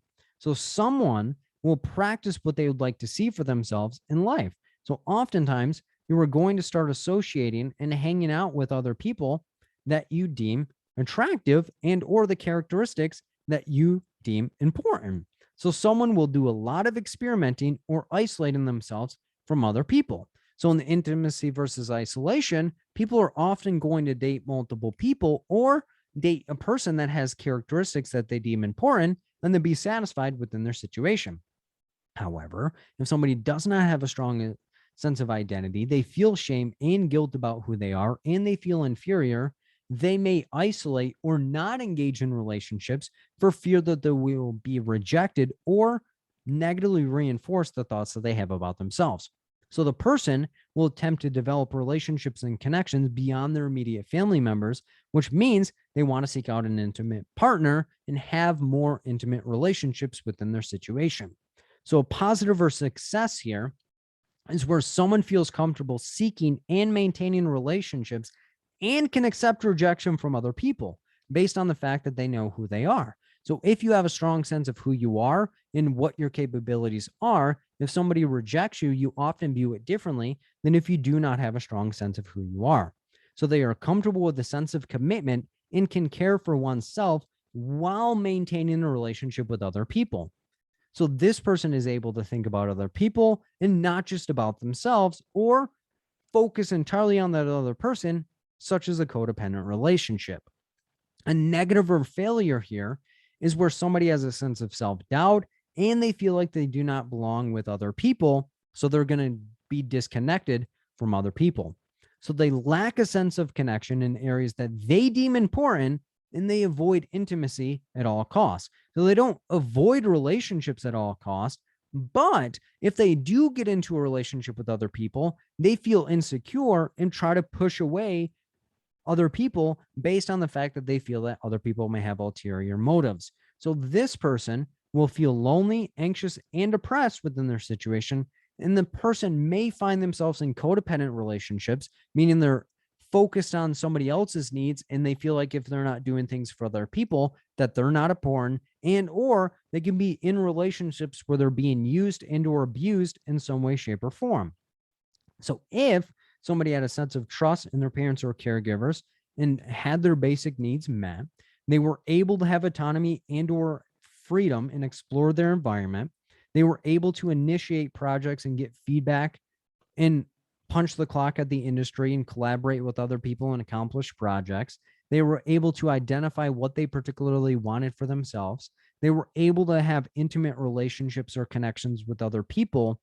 They would then wonder, how can I generate more and or progress the field of study that I'm in or the world in general? However, if somebody had mistrust in their parent or caregiver to consistently satisfy their needs, they have shame about who they are, they feel guilty asserting or communicating their own needs, they feel inferior to those around them, they're confused about who they particularly are, They isolate from other people because they do not feel good enough. They will then feel stagnant or be a resident of stagnation. So stagnation, or where someone is stagnant, is where they do not feel like they're going anywhere and that they aren't really making a lot of progress. So generativity versus stagnation is where somebody is going to start establishing a career in a sense of identity outside of their family and want to do things and generate as much productivity and as much growth for other people as they possibly can. Stagnation is where they view their accomplishments in their life as stagnant and they're not really actually helping the world in any way, shape, or form. So this stage is often going to be from the ages of 40 to 65 years old. But as I stated before, biological years and mental years do not always equate. So let's look at this a little bit further. So generativity versus stagnation is where someone will begin to establish a career and settle down with their family. So they develop a sense of being a part of something that is bigger than them. So they develop a family and network of people they show pride of being a part of. So it's not just about them. It's not just about the intimate partner that they're with, but it's about the entire social unit that they are a part of. So someone will begin to develop ways to advance their lives and the lives of others and try to make impacts outside of their immediate situation. So they're not just thinking about how can I have a good life? They want other people to have a good life as well. So they're trying to generate or focus on the next generation. So someone believes that if they are capable of more and want to empower those around them to be the best possible version of themselves to increase the outlook of their life. So a positive or success here is where someone will have a fulfilling career, a happy home life. The person will have developed positive connections with people that they are happy to know. They are attempting to empower the next generation in their family as well as in society. So they will attempt to give back to others in a healthy manner. So it's not at the expense of themselves, but they've generated enough. They want other people to generate and they want to help other generations in the future. So negative or failure here is where someone does not value what they do. They feel like they're not contributing to society. The person lacks a sense of self-esteem and connections with other people. So the person will have anxiety and depression symptoms. The person will avoid any opportunity to be a part of a community because they do not feel worthy enough or that people are actually going to be genuine and accept them. They view people are just going to exploit them and use and abuse them in some way. So they overcompensate and try to buy affection and or love within the situation. So if somebody was able to establish a sense of trust in their parents or caregivers were there to satisfy their needs, they were able to have autonomy and explore what was best for them and to get positive reinforcement. They were able to take initiative in projects and complete them. They were able to punch the clock and work on that assembly line with other children. They were able to identify what they particularly wanted for their life. They're able to develop intimate partners and relationships outside of their family unit. They were able to generate and impact future generations. They would then have integrity. However, if somebody had mistrust or their parents or caregivers didn't particularly satisfy their needs consistently, they may feel shame about themselves. They may feel guilty about who they are in communicating their needs to other people. They may feel inferior to the people around them, which could cause them to be confused about the role that they want to have in their life. So they have role confusion. They will isolate from other people because they do not feel good enough or they do not want to have connections with other people, or they get into codependent relationships where people abuse and use them in some way, shape, or form. They feel like they're stagnant within their life. They will then experience despair about the totality of their life. So integrity versus despair is where somebody is starting to reflect on their life and say, my life was worthwhile and I have integrity about the things that I did, or I have despair based on the fact that I did not do what I particularly would have wanted to do with my life. So this is often going to be starting at 65 years and go until death. How again, biological age and mental age are totally different in the equation and may not always be equal. So let's look at this a little bit further. Integrity versus despair is where someone will start to slow down productivity and begin to reflect on their life's work and accomplishments. So again, that reflection of, is what I did worthwhile, or is there something that I would have liked to have done instead? So this is where someone will begin to reflect on their life and deem it to be worthwhile, or like they could have done more, which leads to despair. So someone will explore their accomplishments or wrongdoing and absorb the feelings surrounding it. So positive or success here is someone feels like what they've done has helped advance their career field, as well as empowered and enabled other people to do the same. They take pride in their efforts and strive to do more to consistently stay with integrity. So the person continues to grow and develop themselves into the best possible version of themselves. Negative or failure here is where someone feels like what they've done is not enough and like they've wasted their time and potential. So the person may experience a lot of self-doubt, regret, and resentment towards other people. So the person will stop trying to grow because they feel like their life was wasted and they have despair within their situation. So let's do a quick review of the 8 stages of psychosocial development. Stage 1, trust versus mistrust, is where somebody was able to trust their parent or caregiver to satisfy their needs. Mistrust is where their parent or caregiver was not consistent and the child had mistrust, or their needs were not consistently being met. Autonomy versus shame. Autonomy is where the child had freedom to explore and got feedback from their parent. Shame is where the child wasn't able to really have a sense of identity or experiment with things and look to other people to tell them what they particularly could do. Initiative is where the child was taking an initiative and doing different projects and things on their own, but they had their parent or caregiver there to provide the feedback. Guilt is where the child felt guilty asserting themselves or communicating their needs to other people. Industry, think of working on an assembly line in the industry. They're punching the clock and working on an assembly line with other children. Inferiority is where the child doesn't feel like they can work with other people and that they're less than everyone around them. Identity is where somebody tries to identify what they would like to see in the future.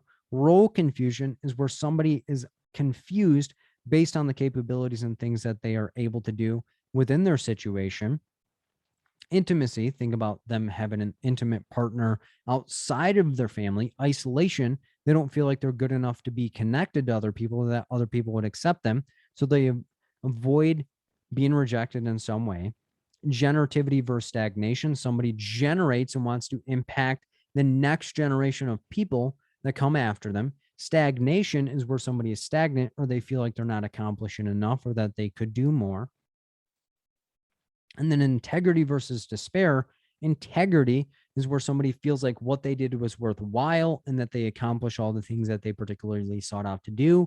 Despair, they didn't feel like what they did was worthwhile or that they could have done things differently.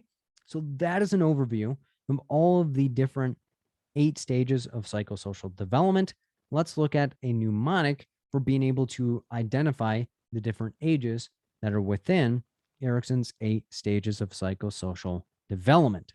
So the first one, stage 1, starts at 0 and ends at 1. Stage 1 ends at 1.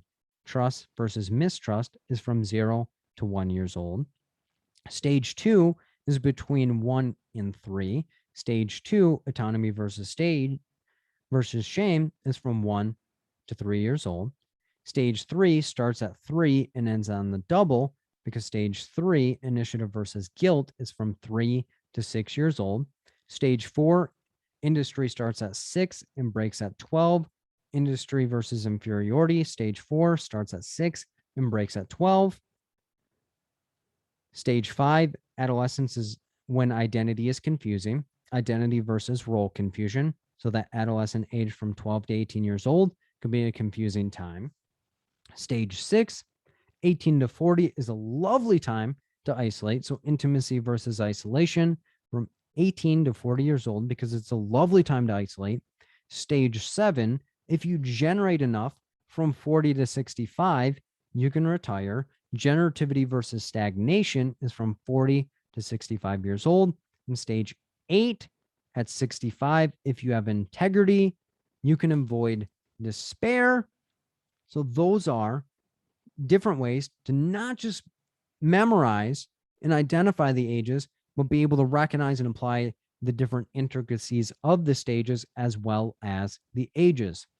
This session went over Piaget's cognitive developmental theory, sensory motor, pre-operational, concrete operational, informal operational, Kohlberg's theory of moral development, obedience and punishment orientation, individualism and exchange, conformity and interpersonal accord, authority and social order, social contract and individual rights, as well as universal principles, Erickson's 8 stages of psychosocial development, trust versus mistrust, autonomy versus shame, initiative versus guilt, industry versus inferiority, identity versus role confusion, intimacy versus isolation, generativity versus stagnation, as well as integrity versus despair.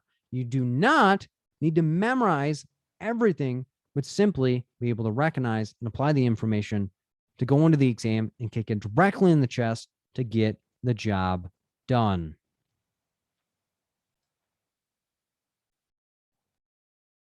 Question 1. A social worker in a family agency is working with a couple and their 5-year-old son. The couple reports that their son has been more distant from them and has been engaging in activities that he previously had no interest. The child often only comes to the parents to show him a project that he has completed. The parents report that they feel like bad parents since their child no longer wants to spend time with them. Which psychosocial stage of development best explains the child's behavior? A, initiative versus guilt. B, identity versus role confusion. C, intimacy versus isolation. Or D, industry versus inferiority. And when you have your answer, type the word happy in the chat.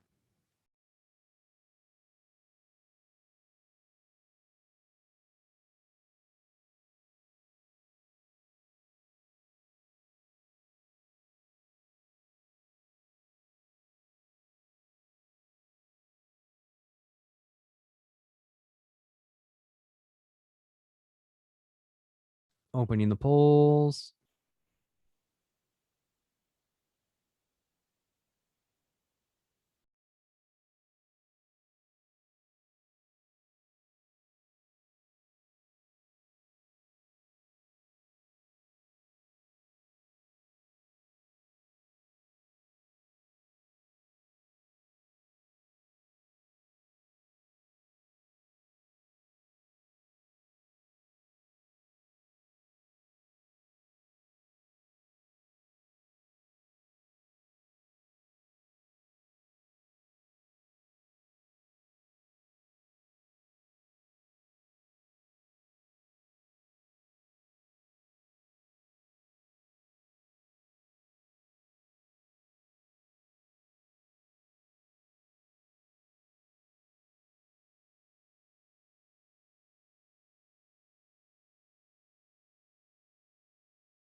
$20 more seconds.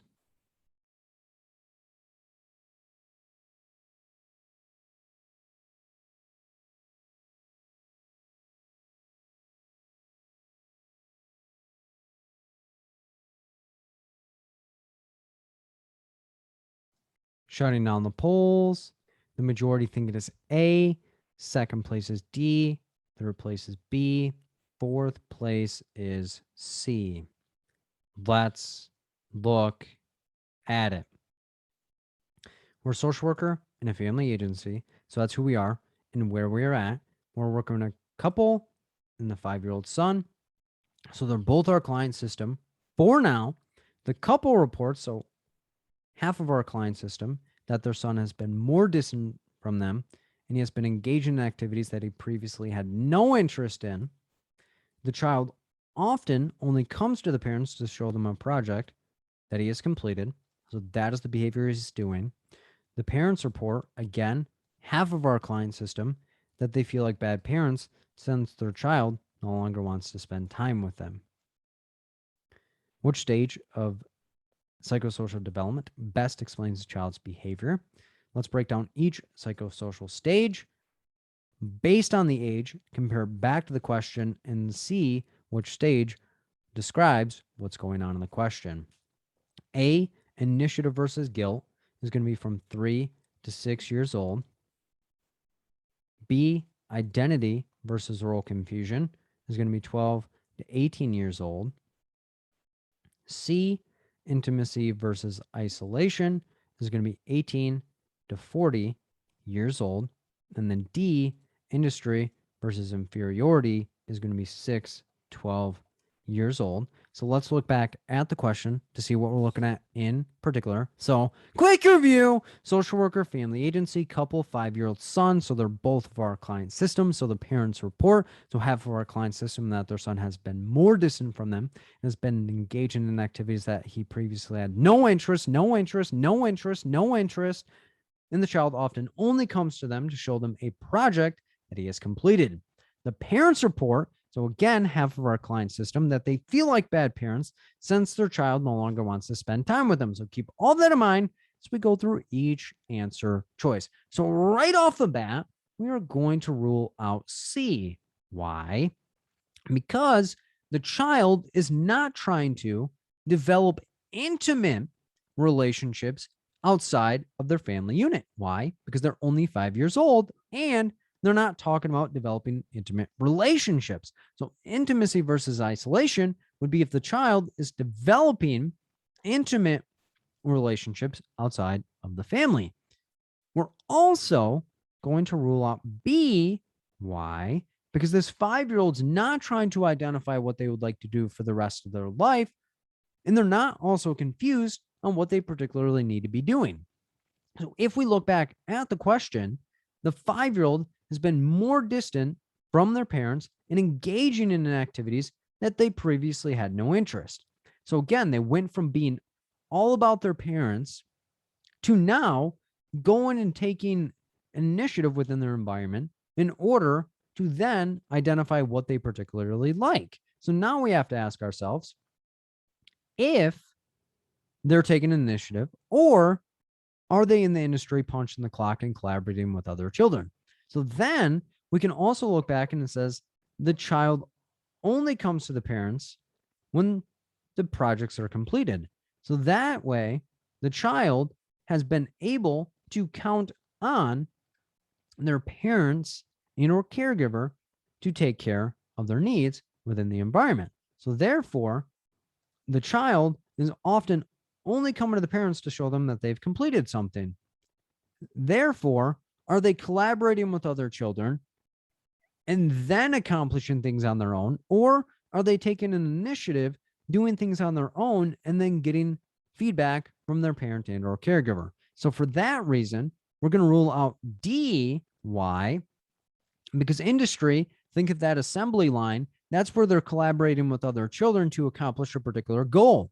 This child is trying things that they had no interest in the past and then coming back to the parents. So initiative versus guilt is where the child's making an initiative and taking an initiative and trying new things, but they're coming back to their parents in order to get that feedback within the situation. So the correct answer here is going to be A, initiative versus guilt. D is going to be incorrect because they're not collaborating with other children to accomplish a particular goal. C, intimacy versus isolation, is going to be incorrect. Why? Because they're not trying to find intimate partners outside of their family unit. And B is incorrect, identity versus role confusion, because the child's not trying to find a sense of identity, or they're not confused based on who they are. The answer here is A, initiative versus guilt, because the child is taking an initiative and doing different things than they otherwise would, but still getting the feedback from their parents to see what they're doing is correct and or incorrect. So the correct answer here is A, initiative versus guilt.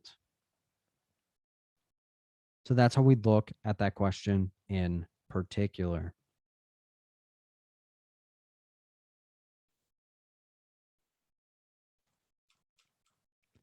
Question 2. A social worker in an outpatient clinic is meeting with a 22-year-old female for a recent larceny charge. The woman reports that she's just trying to get money for rent so she and her boyfriend would not get evicted. The woman reports that she feels guilty for what she has done and has been experiencing increased amounts of anxiety since her boyfriend will no longer talk with her. The woman feels like the social worker can help her gain the skills to get her boyfriend back. Which psychosocial stage of development would you say this woman is in? A, identity versus role confusion. B, autonomy versus shame. C, initiative versus guilt. Or D, intimacy versus isolation. And when you have your answer, type the word joy into the chat.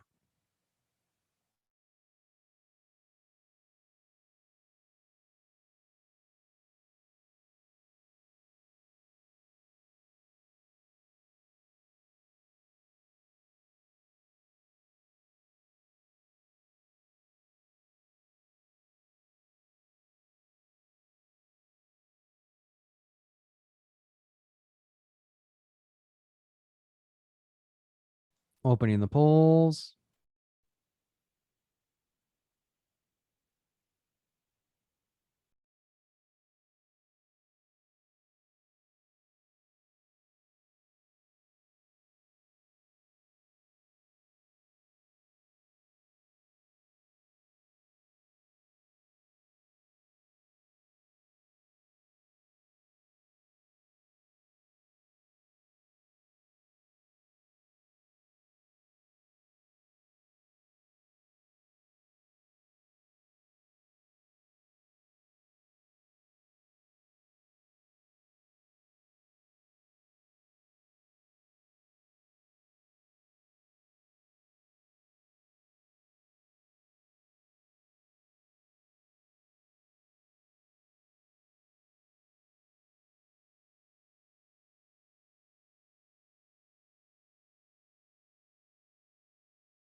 Twenty more seconds.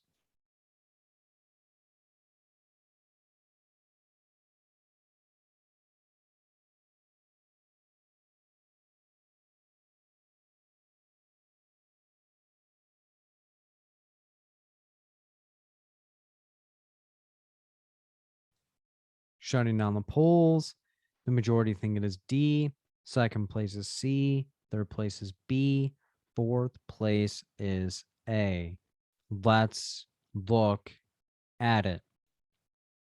We're a social worker, an outpatient clinic. So that's who we are and where we are at. Meeting with a 22-year-old female. So that as our client, she's coming in for a recent larceny charge. The woman reports that she was just trying to get money for rent so she and her boyfriend would not get evicted. So she was just trying to steal things in order to pay rent.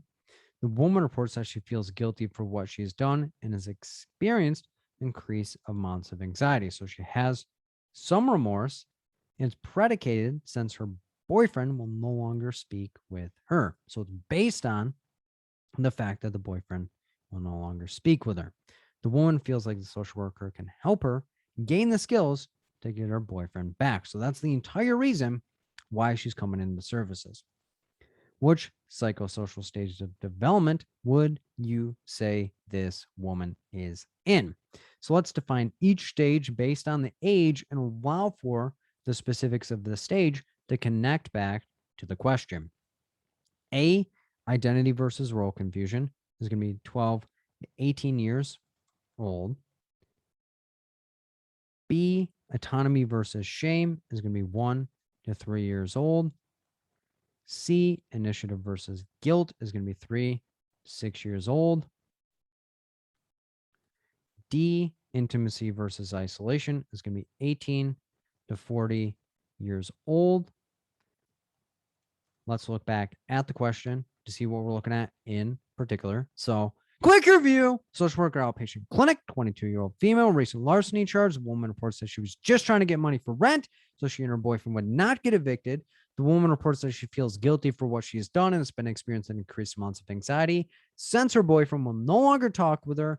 The woman feels like the social worker can help her gain the skills to get her boyfriend back. So keep all that in mind as we go through each answer choice. So right off the bat, we are going to rule out A.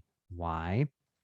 Because this woman was not just trying to have freedom to see what she could do in her environment, and she wasn't counting on her parents or caregiver to have her back to ensure that she is safe. She said, "Hey, I stole. I was trying to get money for me and my boyfriend to not get evicted. My boyfriend left me after I got the charge. I'm trying to get him back, and I feel like you can help me." So autonomy versus shame would be where a child or person is taking the freedom and having the freedom of action, but subsequently going back to their parents for some safety. Shame would be them feeling that they weren't good enough to be in the situation or that they have a negative outlook on themselves. We're also going to rule out A. Why? Because this lady's not trying to create a sense of identity or she's not confused on where she would like to go. Her fixation is more on the relationship. So she is here for a larceny charge. She reports she was just trying to get money for rent. So she and her boyfriend would not get evicted. So she's focused on her and her boyfriend. And she feels guilty for what she's done and experienced increased amounts of anxiety. But it's based on the fact that her boyfriend will no longer talk with her. So she's really focused on this boyfriend. And she feels like we can help her get the boyfriend back. So now we're in between C, initiative versus guilt, or D, intimacy versus isolation. Initiative versus guilt. Initiative is where you take the initiative to try new things and then go back to someone to get feedback related to that. Guilt is where you feel you're not able to communicate your needs or that your needs are secondary. So she does say that she's feeling guilty, but we're not going to word associate. We're not going to jump to conclusions and say, well, it says guilty and guilt in the answer choices. So I need to go with that because it's not what the words say, but what the words actually mean.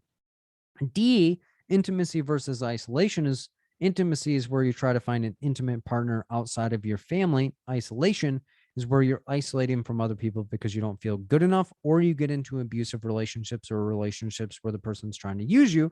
So if we go back to the question, 22-year-old female, larceny charge, she was trying to steal in order to get money for the rent for her and her boyfriend. She feels guilty only because her boyfriend will no longer speak with her and she feels like we can help her get him back. So for that reason, we're going to rule out C because she did take an initiative, but it was not based on the sole fact that she just wanted to try new things and see what would work with her versus what would not work for her. She was doing it for D, intimacy versus isolation, because she was doing it for an intimate partner and trying to find connection outside of her family. But at the end of the day, the person left her anyway. So A would be incorrect because she's not trying to find a sense of identity or she's not confused about who she is. B is incorrect because she wasn't trying to explore her environment and have a parent or caregiver reinforce what she's doing, or she's not feeling shameful about who she is. It's not initiative versus guilt because she was taking an initiative and doing things to help improve the situation, but it was based on the fact that she was trying to do something for her and her boyfriend, and now she's engaging in services for us to help improve the relationship that is now subsequently ended based on the fact that she has a larceny charge and the person doesn't want to be with her. So the correct answer here is D, intimacy versus isolation. So that's how we'd look at that question in particular.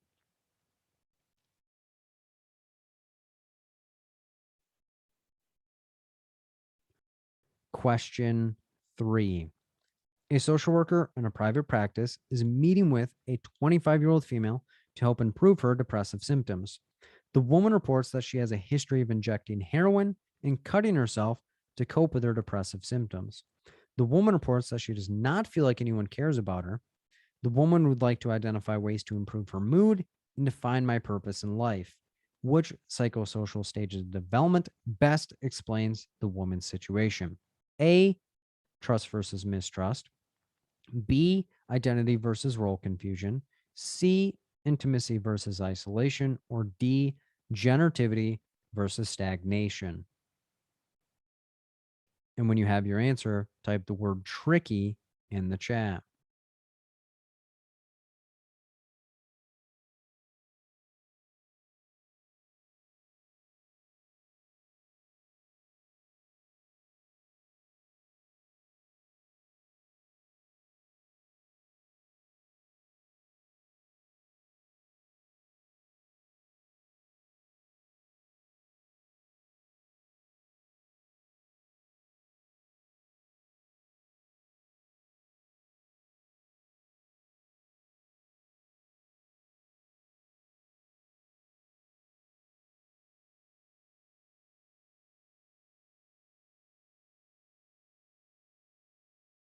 Opening the polls.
Twenty more seconds.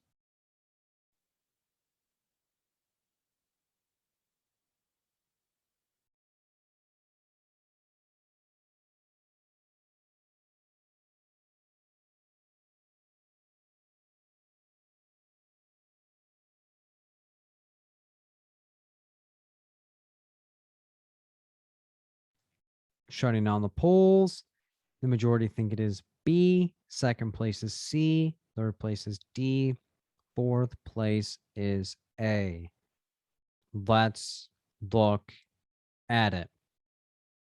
We're a social worker in a private practice. So that's who we are and where we're at.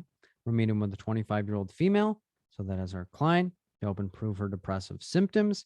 So that is what is bringing her into services. The woman reports she has a history of injecting heroin and cutting herself to cope with her depressive symptoms. So that was in the past, but now she's coming to identify different ways. The woman reports she does not feel like anyone cares about her. That is her perception of her social network. And the woman would like to identify ways to improve her mood and to find my purpose in life. Which psychosocial stage of development best explains the woman's situation? So let's break down each stage by the age, compare the specifics of the stage back to the question to see what we're looking at in particular. A, trust versus mistrust is 1 to 0, 0 to 1 years old. B, identity versus role confusion is 12 to 18 years old. C, intimacy versus isolation, 18 to 40 years old. D, generativity versus stagnation is 40 to 65 years old. Let's look back at the question to see what we're looking at in particular. So, quick review. Social worker, private practice, 25-year-old female to improve her depressive symptoms. The woman reports she has a history of injecting heroin and cutting herself to cope with her depressive symptoms. The woman reports that she does not feel like anyone cares about her. And the woman would like to identify ways to improve her mood and to find my purpose in life. So keep all that in mind as we go through each answer choice. So right off the bat, we are going to rule out A. Why? Because it does not say anywhere that she has lack of trust on getting her basic needs met or that she can trust other people in order to get her basic needs met. The only reference that she has is that she feels like everyone in her life does not care about her. So it doesn't mean that she doesn't have trust in other people. She just feels like people don't care about her.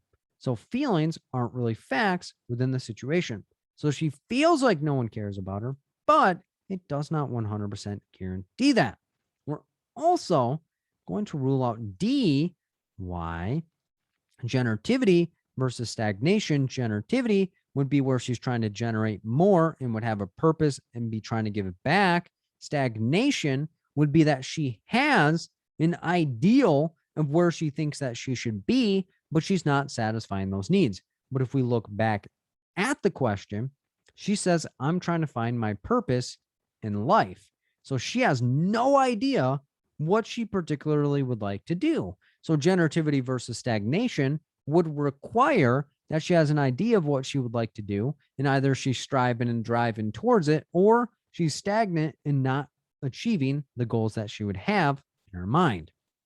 Now we're looking at B, identity versus role confusion, where she's not sure what her identity is, or she's confused based on where she would like to go. Or C, intimacy versus isolation, where she's trying to develop intimate relationships outside of her family. So if we look back at the question, she's experiencing depressive symptoms, has a history of injecting heroin and cutting herself to cope with her depressive symptoms. She does not feel like anyone cares about her, doesn't feel like anyone cares about her, and she wants to find her purpose in life. So if we look at the age and was like, okay, well, she falls within this intimacy versus isolation, book my ticket, and I'm going to go on a flight because that's all I really need to base it on. Bad moves, bad vibes. Why? Because it's what the meaning of the stage is. That's going to tell us the answer. Because intimacy versus isolation would mean that she's looking for intimate relationships outside of her family. But in this situation, she wants to identify ways to improve her mood and find her purpose. So for that reason, we're going to rule out C and then we're going to go with B. Why? Because she's trying to find her purpose. So she's trying to find her identity. And she sounds like she's confused on what role she would like to take in life. So we would need to parse through where she wants to see herself. What are things that she's good at to help her start going towards her purpose in life? So A is incorrect because she's not saying that she can trust and or not trust people within her life. She says she feels like people don't care about her, but we have no substantial evidence based on that. C is incorrect, intimacy versus isolation, for the same reason, because if she feels like no one cares about her in her life, she's not looking for intimate relationship or partners, as well as she's not isolating herself from other people. Generativity and stagnation would meaning that she has a vision of where she would like to go and she's thriving and driving towards that, or she's stagnant and not meeting where she actually wants to go.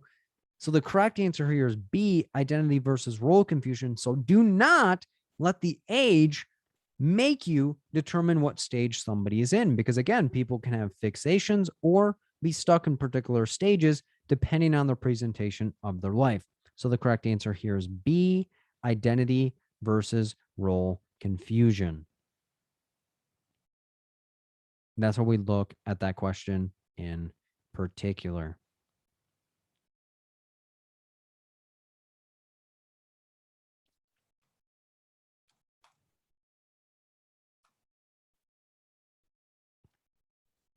Question 4. A 5-year-old child has been having behavioral problems when engaging with their parents. The child will often demand their parents do things for them, even when it is not entirely possible. Last week, the child had an episode of anger in the grocery store because their parents would not buy them a teddy bear. Which cognitive developmental stage would you say this child is in? A, sensory motor, B, pre-operational, C, concrete operational, or D, formal operational. And when you have your answer, type the word grace in the chat.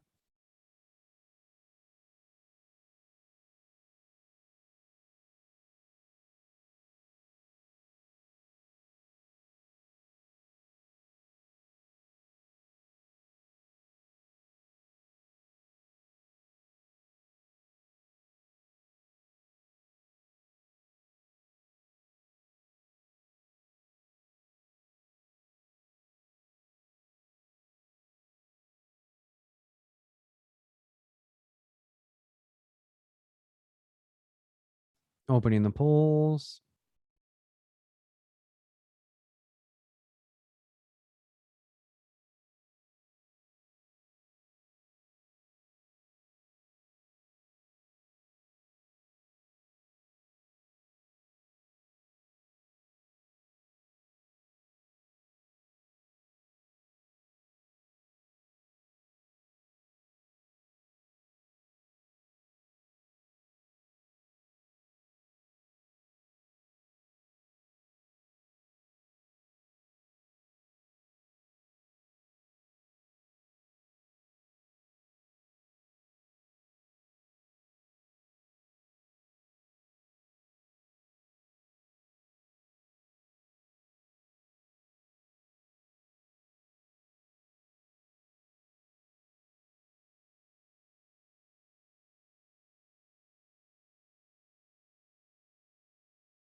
20 more seconds.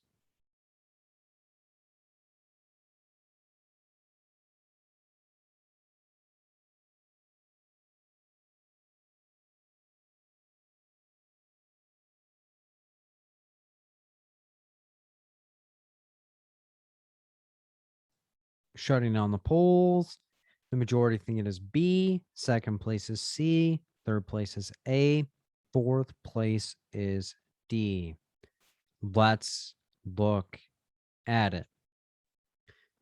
The client is a 5-year-old child. Has been having behavioral problems when engaging with their parents. So that's what's going on. The child will often demand their parents do things for them, even when it's not entirely possible. Last week, any length of time, hop on top of it because it helps paint the picture of what we're looking at this given moment. The child had an episode of anger in the grocery store because their parents would not buy them a teddy bear. Which cognitive developmental stage would you say this child is in? So let's break down each stage by the age and look at the specifics of the stage and compare back to the question. A, sensory motor is from 0 to 2 years old. B, preoperational is from 2 to 7 years old. C, concrete operational is from 7 to 11 years old. And then formal operational is 11 years old and beyond. Let's look back at the question to see what we're looking at in particular. So, quick review: 5-year-old child, behavioral problems when engaging with their parents. Child will often demand their parents do things for them, even when it's not entirely possible, not entirely possible, not entirely possible. Last week, any length of time, hop on top of it because it helps paint the picture of what we're looking at this given moment. The child in an episode of anger in the grocery store because their parents would not buy them a teddy bear. So keep all that in mind as we go through each answer choice. So right off the bat, we're going to rule out D. Why? Formal operational is where someone can come up with a formal plan or have hypothetical deductive reasoning of if I do this, then this. But our client is a 5-year-old child. So that is going to be our client. Not just going to base it off the age, but at this given moment, this 5-year-old child is not exhibiting the formal operational characteristics that we would expect of if I do this, then this. My parents say it's not entirely possible, so it must not be possible. We're also going to rule out C. Why? Because the child is not exhibiting any characteristics of cause and effect with objects. They're focused on the teddy bear. They're being egocentric of ego of look at me and centric of I'm the center of attention and utilizing that intuitive thinking of only utilizing my feelings, not basing things off of facts. And that's not what we would be looking at in concrete operational of the classification conservation, as well as cause and effects within the environment. Now we're either looking at A, sensory motor, utilizing my senses and motor activity to get acquainted with my environment, or B, pre-operational, key emphasis on prior to being operational within the situation. So we have a 5-year-old child. They're having behavioral problems when engaging with their parents.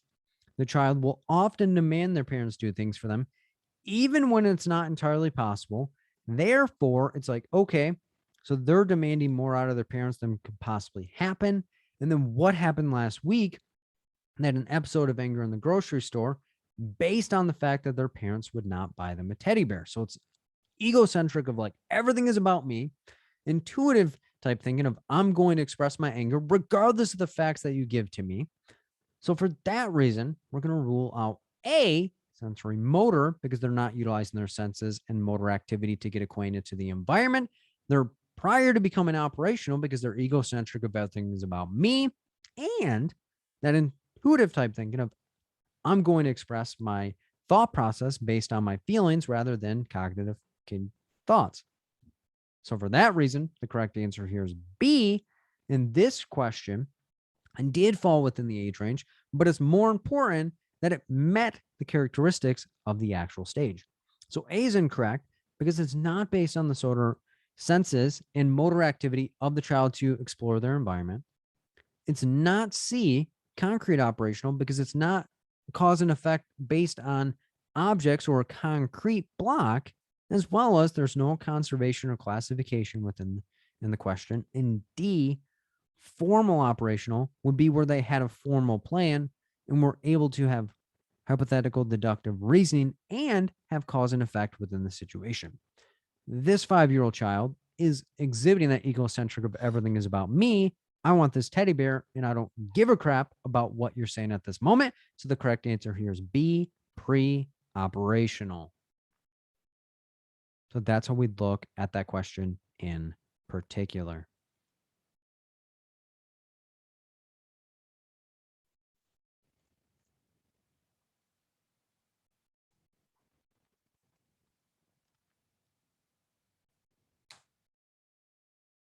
Question 5. A social worker in an outpatient clinic has been working with a 15-year-old boy for 1 month. The boy engaged in services per requirement of probation for stealing video games from the game store. The boy has been working on impulse control with the social worker. In the most recent session, the boy asked the social worker what he should do when asking out a girl that he likes. He explains to the social worker that if he asks out the girl, then they would no longer be friends, which cognitive developmental stage best explains the boy's thought process. A, concrete operational, B, pre-operational, C, formal operational, or D, sensory motor. And when you have your answer, type the word water in the chat.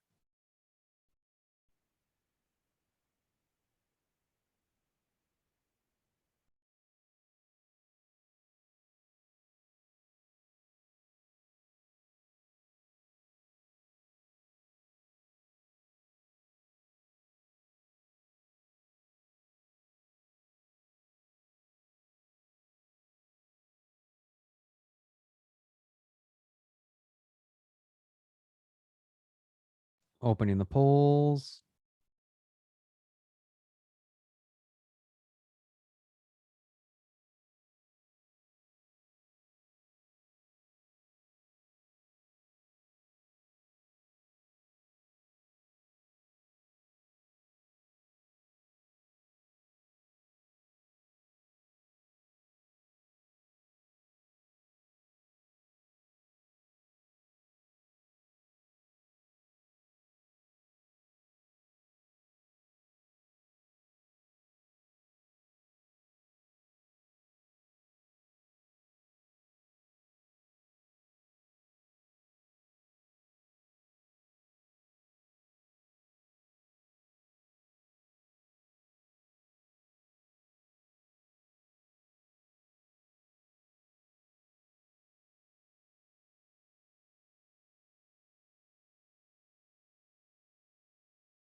Twenty more seconds.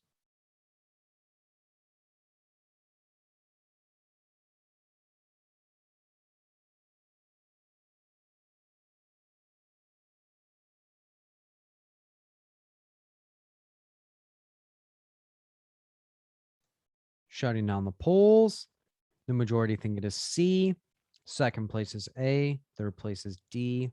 Fourth place is B. Let's look at it. We're a social worker in an outpatient clinic. So that's who we are and where we're at. We're working with a 15-year-old boy. So that is going to be our client for 1 month. Any length of time, hop on top of it because that helps paint the picture of what we're looking at this given moment. The boy engaged in services per requirement of probation for stealing video games from the game store. So that's what brought him in 1 month ago. The boy's been working on impulse control with the social worker. So that's what he's been doing for the past month. In the most recent session, any length of time, hop on top of it because it helps paint the picture of what we're looking at this given moment. The boy asked the social worker what he should do when asking out a girl that he likes and provided some clarification. He explains to the social worker if he asks out the girl, then they would no longer be friends, which cognitive developmental stage best explains the boy's thought process. So let's break down each stage by the age and then allow for the specifics of the stage to compare back to the question. A, concrete operational, is from 7 to 11 years old. B, pre-operational, is 2 to 7 years old.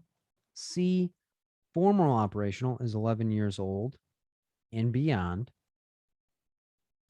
D, sensory motor, is from 0 to 2 years old. Let's look back at the question to see what we're looking at in particular. So, quick review. Social worker outpatient clinic, 15-year-old boy, 1 month. Any length of time, hop on top of it because I'll just paint the picture of what we're looking at this given moment. Boy engaged in services per requirement of probation for stealing video games from the game store. Boy's been working on his impulse control with the social worker in the most recent session. Any length of time, hop on top of it because it helps paint the picture of what we're looking at. So what's going on right now?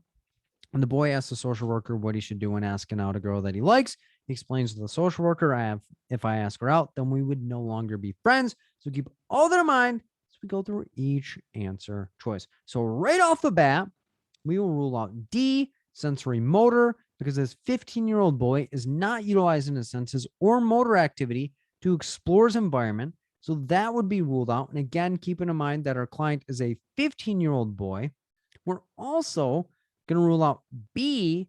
Why? Because the boy's not prior to being operational, where he's egocentric, of having a big ego or being the center of attention or being intuitive with this thinking of all based on his feelings. This cat is utilizing cognitive thought and abstract thinking of identifying if this happens, then this. So now we have to ask ourselves, concrete operational is where they can have cause and effect type of relationships based on objects. Formal operational is they can have cause and effects relationships on everything in general and have that hypothetical deductive reasoning. If this happens, then this. So let's look back at the question. He's a 15-year-old boy, 1 month. He had issues with impulsivity, which caused him to steal from the video game store. He's now on probation, but he's been working with us for 1 month, as well as he asked about asking out a girl. So if we think about it, that's what he would like to focus on. He's like, what should I do when asking her out? So if we think about it, we're talking about another human, and humans aren't objects. So we would keep that in mind.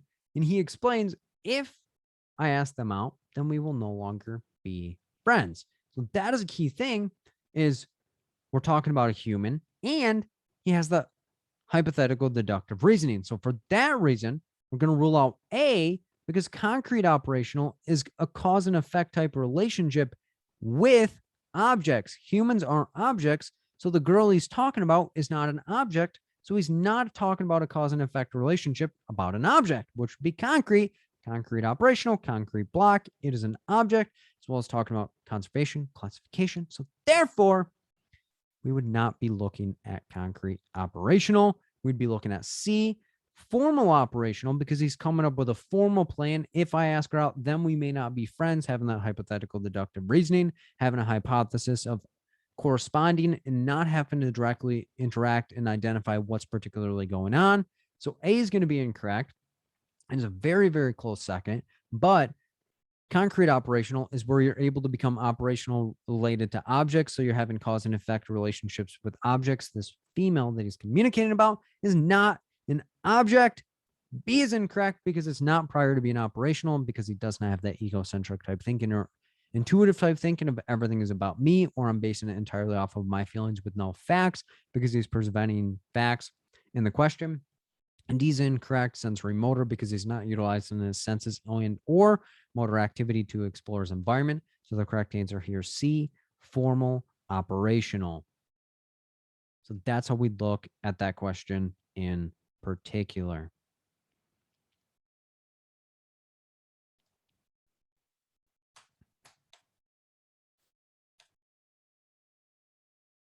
Question 6. A social worker at a middle school is meeting with a 17-year-old boy who was recently caught trying to steal food from the cafeteria.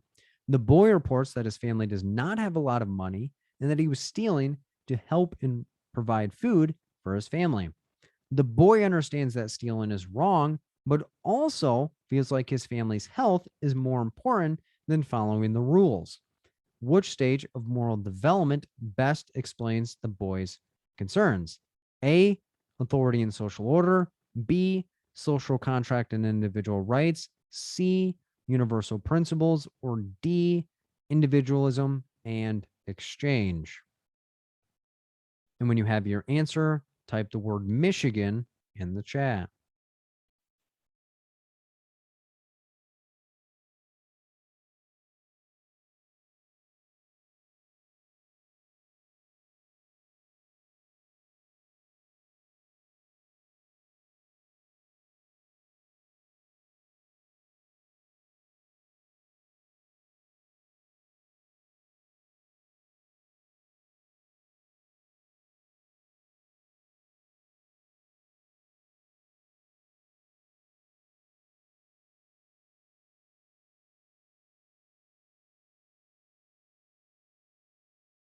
Opening the polls.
Twenty more seconds.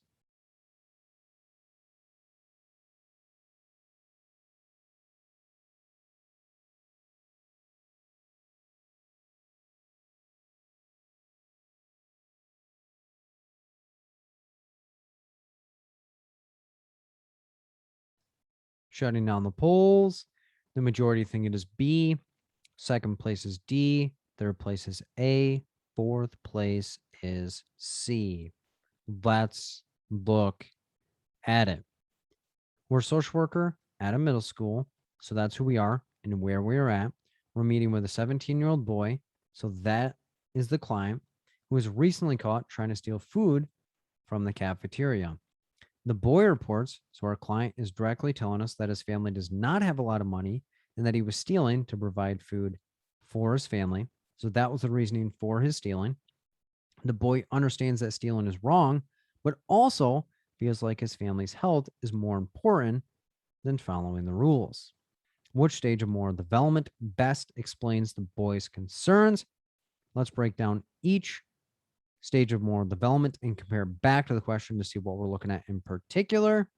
A, authority and social order is when someone becomes aware of the societal norms or societal rules and laws and avoids breaking them to conform and maintain social order. B, social contract and individual rights is when someone attempts to benefit a particular group of people or their community, regardless of the rules and regulations in place. C, universal principles is when someone sets to change the rules by implementing their own set of rules that are beyond what society has established, and the purpose is to benefit the entire universe. D, individualism and exchange is when someone recognizes that there is more than one way of doing things, and they will do anything to get the greatest amount of reward for themselves. Let's look back at the question to see what we're looking at in particular. So, quick review: social worker, middle school, 17-year-old boy caught trying to steal food from the cafeteria. The boy reports to our client directly. His family does not have a lot of money, and he was trying to steal to provide food for his family. The boy understands stealing is wrong, stealing is wrong, stealing is wrong, but also feels like his family's health is more important than following the rules. So keep all that in mind as we go through each answer choice. So right off the bat, we're going to rule out A. Why? Authority and social order is where you are obedient in order to avoid breaking the law and to avoid disrupting order within society. So this boy is like, I understand stealing's wrong, but my family's more important and we need food in order to survive. So I understand it's against the rules, but I'm going to do me. So A would be incorrect because the boy would be like, yeah, my family is hungry, but I still have to follow the law. So A would be ruled out. We're also going to rule out D. Why? Because individualism in exchange would be that he's focused on benefiting just himself. So if we look back at the question, his family does not have a lot of money and that he was stealing to provide food for his family, not for himself, not for himself, not for himself, but for his family within the situation. So individualism in exchange would be that he is going to do something in exchange to benefit himself. He was focused on his family and he was willing to sacrifice his family, not for a favor, but for the sole fact that he wanted his family to survive and strive within their situation. So D would be ruled out because he's not trying to benefit himself and to get the greatest amount of reward for himself. He's focused on his family. So now we're in between B, social contract and individual rights, where somebody's willing to write a contract within society to benefit their community or a particular group of people. C, universal principles, is where somebody's trying to benefit the entire universe at that moment. So now we have to look back at the question. He was stealing to provide food for his family, and he states stealing is wrong, but I'm also willing to do what it takes to get the job done. So if we think about it, it's for his family. He wasn't stealing a bunch of food to distribute to every single person on the planet. So for that reason, C would be ruled out, because B, he's willing to write his own contract, such as saying, this is wrong, but my family's health is more important, not just my health, but my family's. So the correct answer here is B, social contract and individual rights, because he's willing to write a contract that's different than society's rules of stealing is wrong in order to benefit particular individuals, aka his family and the community. A is incorrect, authority and social order, because they would acknowledge stealing's wrong. I'm just not going to steal. However, they were willing to break the law in order to benefit their family and their health. C is incorrect. It's a very close second, but universal principles is focused on the entire universe and getting the universe's needs are met. D is incorrect because the boy's not focused on just his needs. He was willing to do something in exchange for something, but it was to benefit his entire family. So the correct answer here is B, social contract and individual rights. So that's how we look at that question in particular.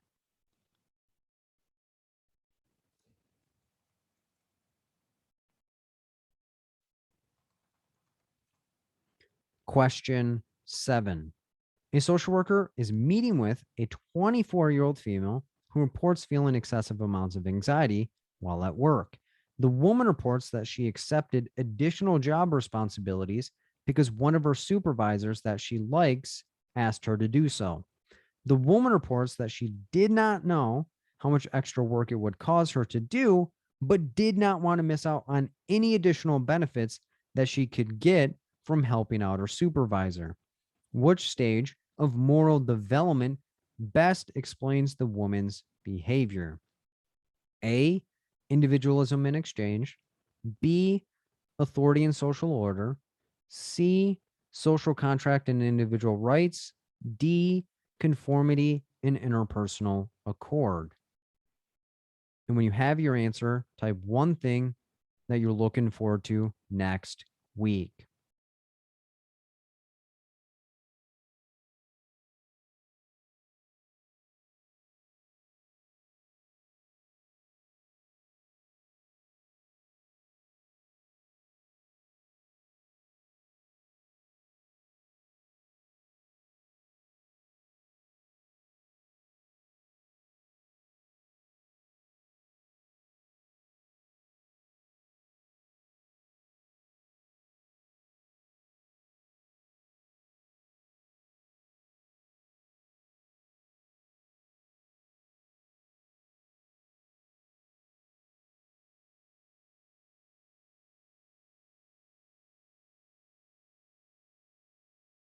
Opening the polls.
Twenty more seconds.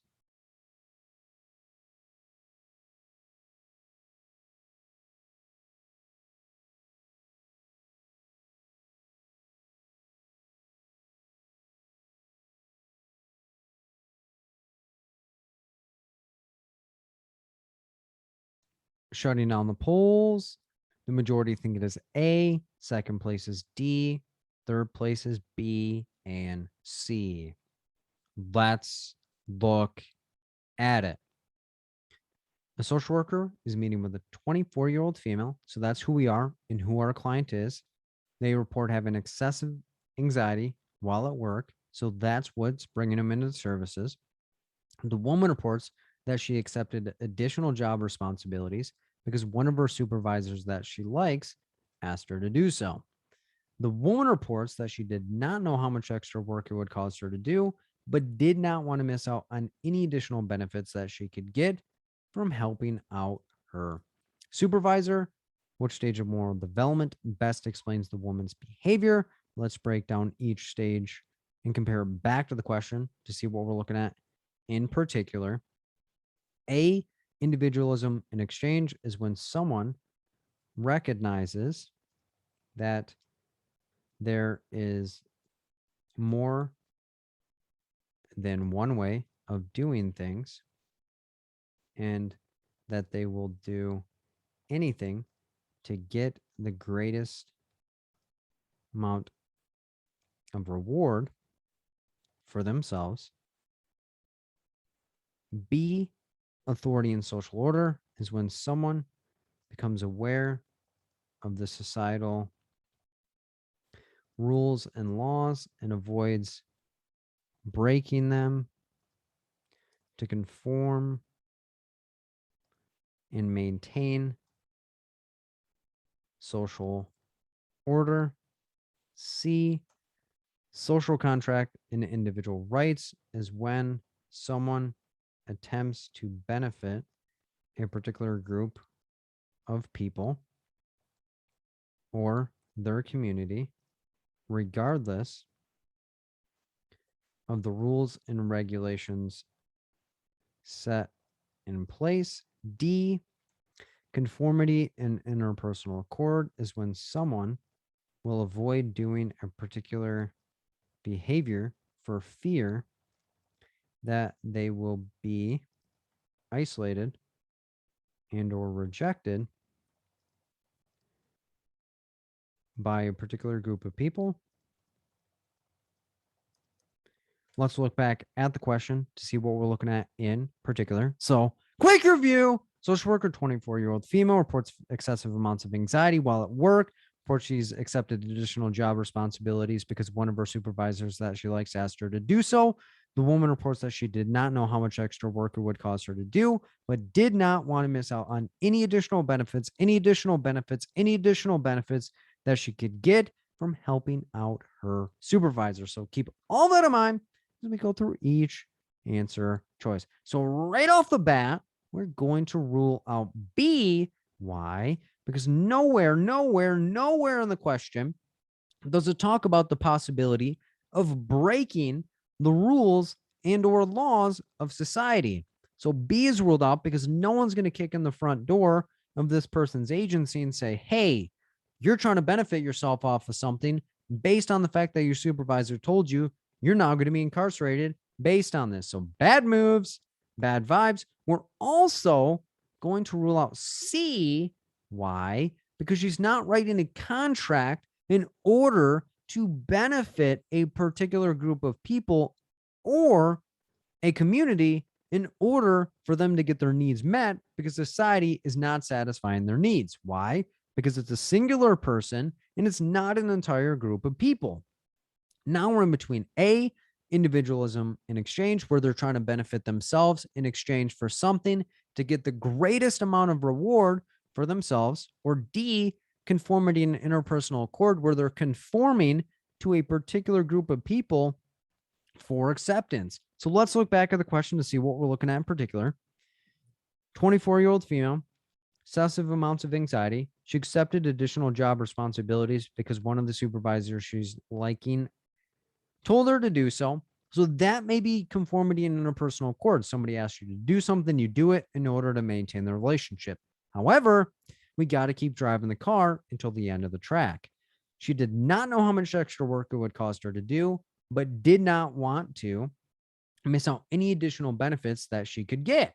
So now we're thinking, you did it, but you're also trying to benefit yourself in the situation from helping out the supervisor. So now we have to ask ourselves, did this 24-year-old female do it with the sole purpose of getting acceptance from the supervisor in order to be accepted? Or did they do it in order to get the greatest amount of benefit for themselves in order to still stay satisfied? So in that situation, we're going to rule out D. Why?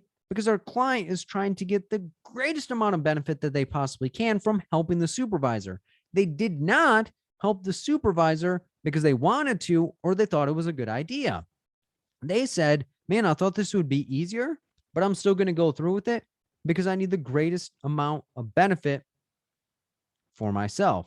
So the correct answer here is A, individualism in exchange, based on the fact that they're sacrificing a little bit of their identity or individualism in exchange for something that could give them the greatest amount of reward. Again, you scratch my back, I'll scratch your back. I'm going to help out my supervisor because I know that it's going to help me out in the future.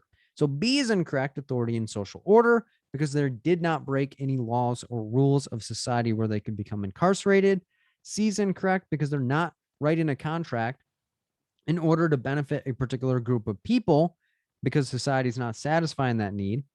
D is incorrect because even though they did it because the supervisor asked them to do it, they did it to benefit themselves to get the greatest amount of reward. So the correct answer here is A, individualism and exchange.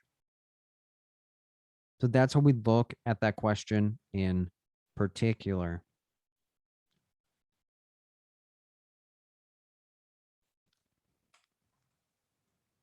Question 8. A social worker in an outpatient clinic is completing an intake assessment with a 35-year-old female who has been experiencing increased depression the past 2 months. The woman reports that her friends have been protesting police brutality, and every time they invite her, that she declines. She does not believe in the actions of the police, but fears that she will be arrested, so she does not protest. Which stage of moral development is the woman most likely in? A, individualism and exchange. B, authority and social order. C, obedience and punishment orientation. D, conformity and interpersonal accord.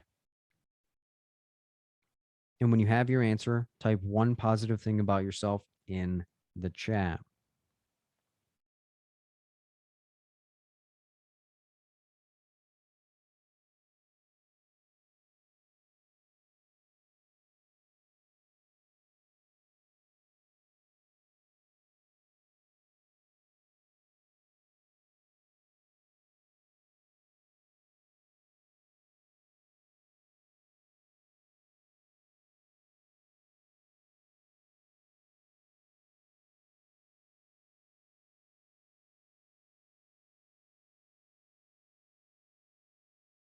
Opening the polls.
Twenty more seconds.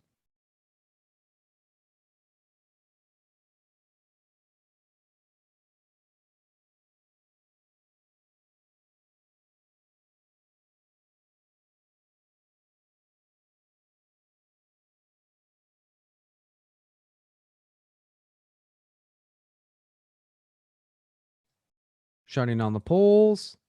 The majority think it is C. Second place is B. Third place is D. Fourth place is A. Let's look at it. We're a social worker in an outpatient clinic, so that's who we are and where we are at. We're completing an intake assessment. Any length of time, hop on top of it because it helps paint the picture of what we're looking at this given moment. So it's our first time meeting with a 35-year-old female. So that is going to be our client who's been experiencing increased amounts of depression the past 2 months. Any length of time, hop on top of it because it helps paint the picture of what we're looking at. So she's been experiencing depressive symptoms for the past 2 months, and we're meeting her for the first time because it's an intake assessment. The woman reports that her friends have been protesting police brutality, and every time they invite her, she declines. She's not interested in doing so, but she's not doing it. She says, I do not believe in the actions of the police, but I fear that I'll be arrested, so I'm not attending. So it's not that she condones the behavior of the police, but she fears that she's going to be arrested. Which stage of moral development is the woman most likely in? So, just break down each stage, compare it back to the question to see what we're looking at in particular. A, individualism in exchange is when someone will recognize that there is more than one way of doing things, yet they will cling onto the way that will give them the greatest reward for themselves. B, authority and social order. So when someone becomes aware of the societal rules and laws and avoids breaking them to conform and to maintain social order. C, obedience and punishment orientation is when someone will avoid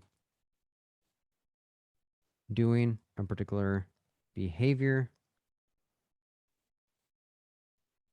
to avoid being punished by someone that they admire or know.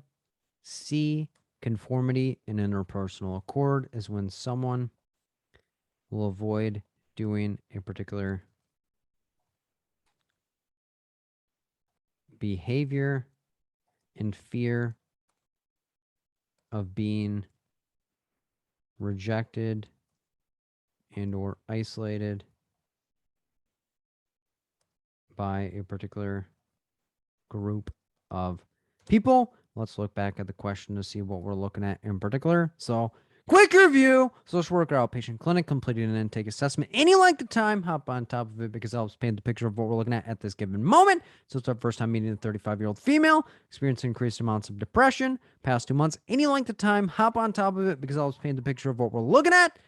First time meeting her, she's been experiencing these symptoms for 2 months. Woman reports that her friends have been protesting police brutality, and every time they invite her, she declines. She does not believe in the actions of the police, but fears that she'll be arrested, fears she'll be arrested, so she does not protest. So keep all that in mind as we go through each answer choice. So right off the bat, we're going to rule out D. Why? Because conformity and interpersonal accord would be that they would do what a peer group wants them to do, regardless of what their thoughts are. So if we look back at the question, her friends have been protesting, and every time she says, I'm not doing this. If it was conformity and interpersonal accord, she'd be like, I personally am afraid of being arrested, but I would rather be arrested and get the acceptance of my friends than do what I think is best within the situation. Conformity and interpersonal accord is where the person would conform to a particular group of people in order to be accepted. That's not what we're seeing here. We're also going to rule out A. Why? Because they're not doing something in exchange for something. They're not being like, okay, well, I'm not going to attend the protest because the police are going to pay me $1,000 for not going. That's not happening here. They're not getting the greatest amount of reward in exchange for something. They're simply not doing anything in order to avoid something. That's not giving them the greatest amount of reward. It's not taking anything from them, but it's also not granting them anything in some way, shape, or form. So we have to be careful with how we are viewing it because small details could change it all. Now we're in between B, authority and social order, where somebody is going to be obedient to people of authority, aka the legal system, in order to keep social order and avoid being incarcerated. C, obedience and punishment orientation is where somebody is obedient in order to avoid punishment from somebody that they deem important or somebody that they admire. So that's where we'd have to go back in the question. Intake assessment, first time, depression, 2 months. Friends wanted her to protest the police brutality. She declines. She does not believe in the actions of the police. So that is what her view is. But she fears that she's going to be arrested, so she doesn't do it. So this is where we have to keep in mind that the question is very, very tricky because authority and social order is where you are going to be obedient to the legal system in order to avoid being punished and to keep social order within the situation. C, obedience and punishment orientation is where you're obedient to avoid punishment from somebody that you admire. So within this situation, it's not saying that she has direct ties to the police or that her father or mother or family member is a police officer, which would, again, create shame within the situation. So for that reason, we're going to rule out C. Why? Because she's being obedient, but she's not avoiding punishment from somebody that she admires. She's avoiding punishment from the legal system in order to keep social order. So the correct answer here is B, authority and social order, because she's obedient to people of authority in order to avoid being punished, such as incarceration. So that is where authority and social order and obedient and punishment orientation are very similar, but the main detail is who you are avoiding punishment from. Obedient and punishment orientation is where you're obedient to people that you admire in order to avoid being punished by them. Authority and social order, you're obedient to the legal system or people of authority in order to keep social order and avoid being incarcerated. A is incorrect, individualism in exchange, because we're not giving up a piece of our individuality in exchange for something in some way, shape, or form. And D is incorrect, because conformity in interpersonal accord would be that she's willing to attend the protest regardless of her own feelings to get the acceptance of her peer group. So that would be the main difference in that situation. So the correct answer here is B, authority and social order, because she's avoiding punishment from the legal system or people of authority in order to maintain social order and not be incarcerated. So the correct answer here is B, authority and social order. So that's how we look at that question in particular.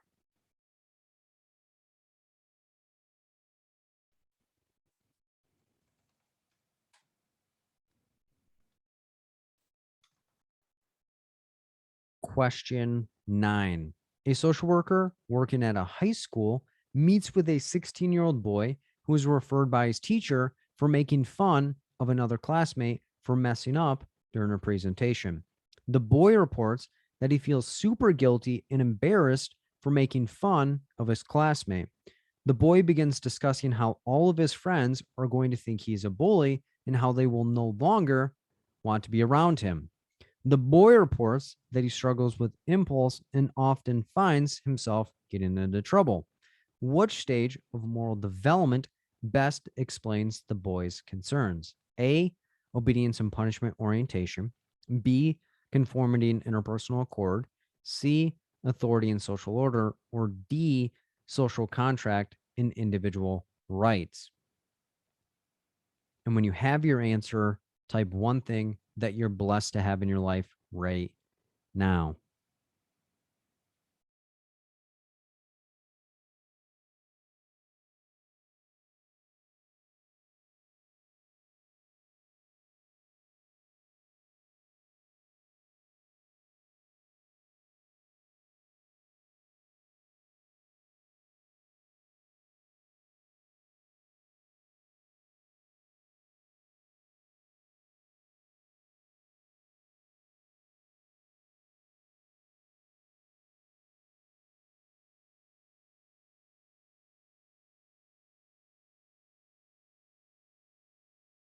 Opening the polls.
Twenty more seconds.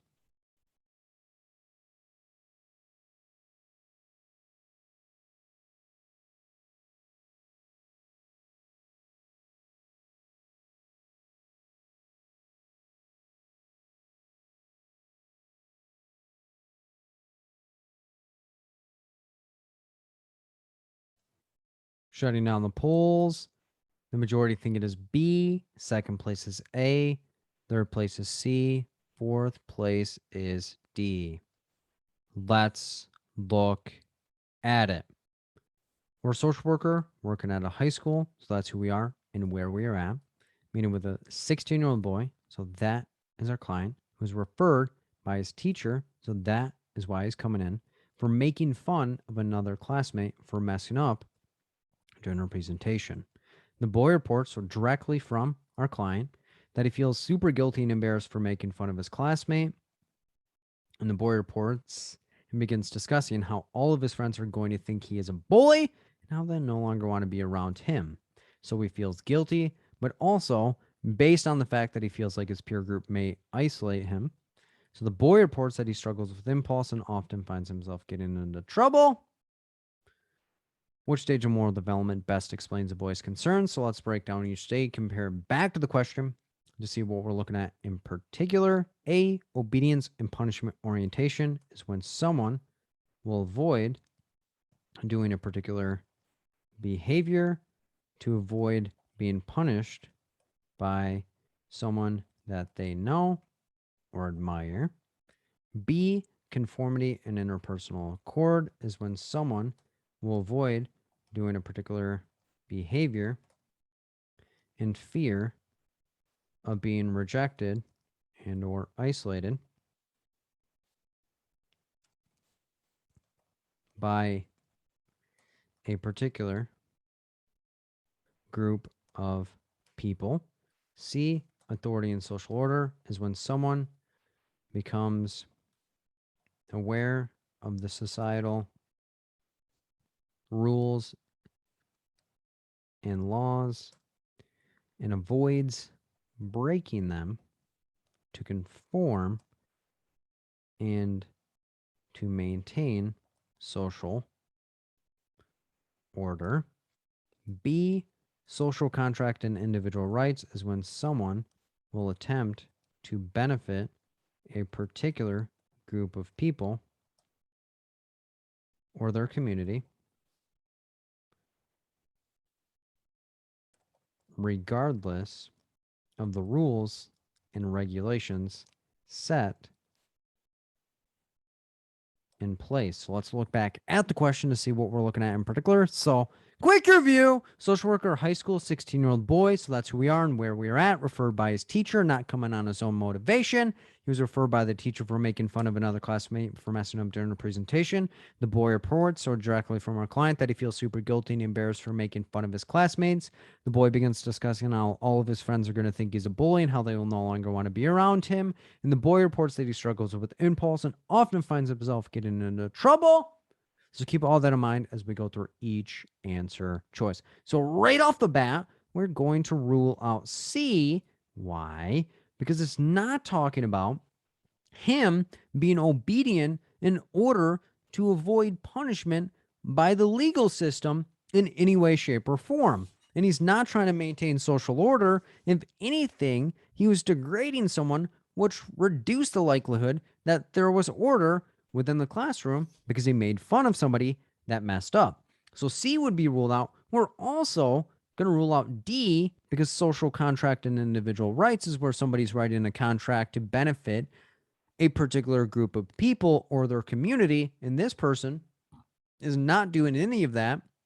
It was based on the school system and they're degrading somebody in some way, shape, or form. And the main focus is that they are talking about how all their friends are going to not want to be around them. So it's not focused on how to advance their community or a group of people. It's describing the impact it could potentially have on them and the people wanting to be around them.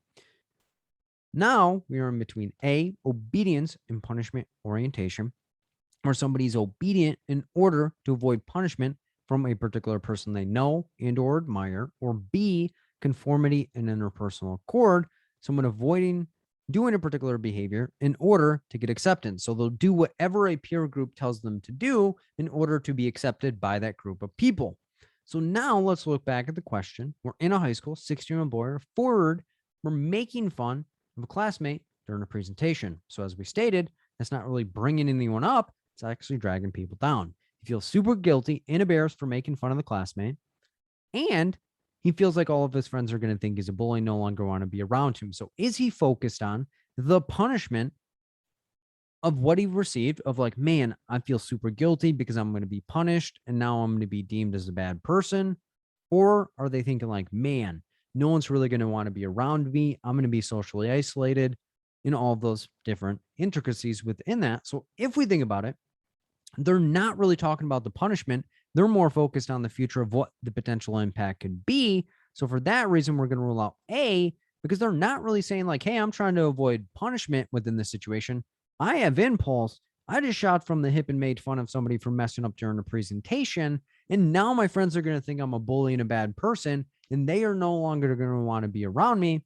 So that would make it conformity and interpersonal accord, because somebody is going to try and attempt to conform to a particular peer group. But since they're being viewed as a bully, their peer group is likely not going to want them to be around, because it's not a group of bullies from the sounds of it, because they're guilty and feeling embarrassed and having some fear that they're going to be rejected and or isolated. A is incorrect, obedience and punishment orientation, because they're not being obedient in order to avoid punishment from somebody that they admire and or know. If anything, they're not really feeling remorse based on the punishment that they're getting, besides the fact that they're going to be socially isolated from their peer group. C is going to be incorrect, because authority and social order, they didn't really break the law, and no one's going to kick the school door in and arrest them for making somebody in front of a presentation. They're not going to be like, yep, this is a felony for you making fun of somebody in front of the class during a presentation. Bad moves, bad vibes. D is incorrect, because social contract and individual rights is where you're trying to advance a particular group of people and or get people to the next level. And this person made fun of a classmate during a presentation. So if anything, they did the opposite of degrading somebody and allowing for them to have less access within the confines of their abilities. So the correct answer here is B, conformity and interpersonal accord, because this boy is afraid that his friends are going to isolate him and no longer want to be around him because he's a bully. So the correct answer here is B, conformity and interpersonal accord. So that's how we look at that question in particular.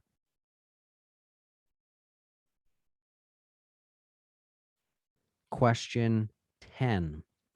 A social worker in a private practice is completing an intake assessment with a 26-year-old female regarding concerns of anxiety.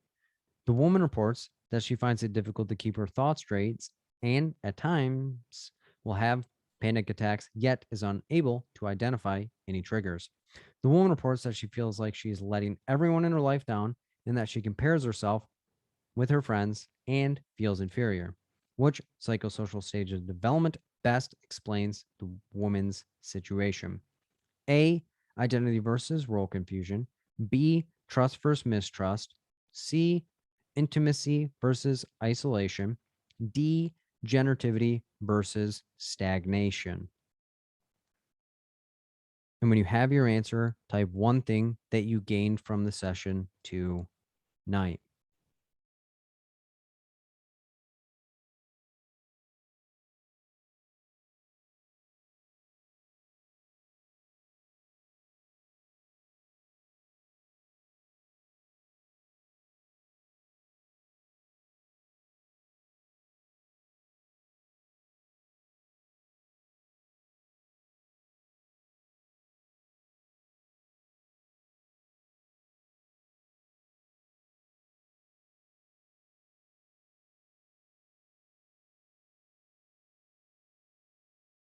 Opening the polls.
Twenty more seconds.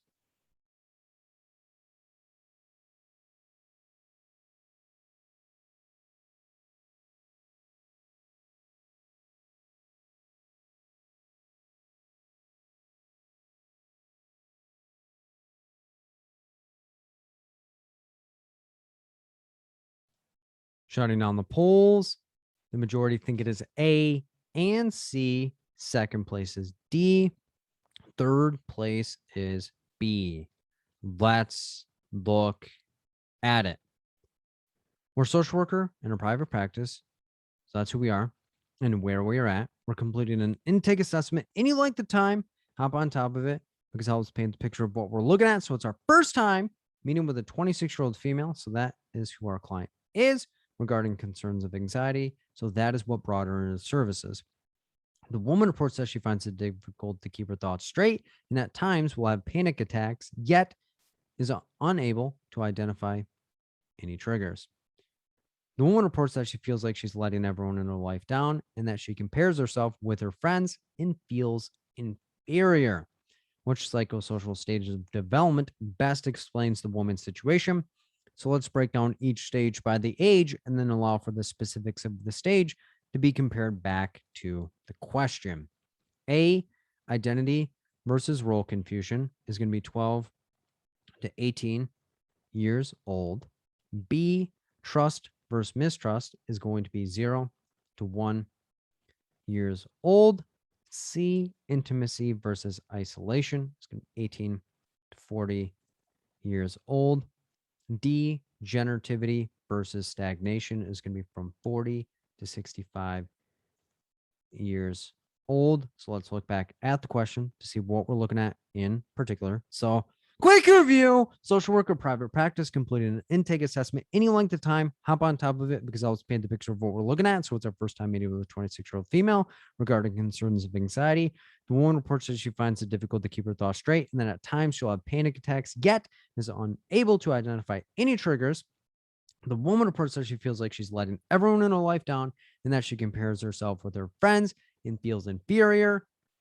So keep all that in mind as we go through each answer choice. So right off the bat, we're going to rule out B. Why? Because he's not alluding to the fact that she can't trust herself, trust other people, or anything along those realms. Because again, she's coming in for anxiety. She's keeping it difficult to keep her thoughts straight. She's comparing herself to other people and she's feeling inferior within her situation. So that's where she's kind of coming from, is like almost external stimuli of like, she ain't saying like, man, I'm not really sure if I can trust my friends or if I can get my needs met in any way, shape, or form. She's more focused on where she would like to go and how she can help herself get there.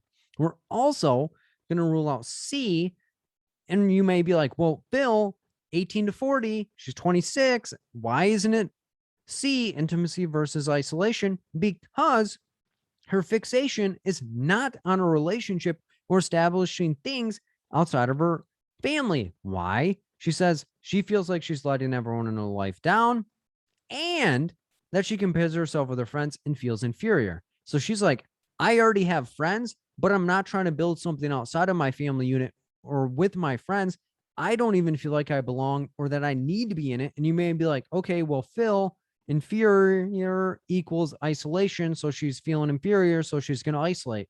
Do not add anything that's not in the question. Bad moves, bad vibes. So that is where we have to keep in mind. Is she trying to identify where she would like to go in life, or does she have a template of where she thinks that she should be and that she's not doing enough?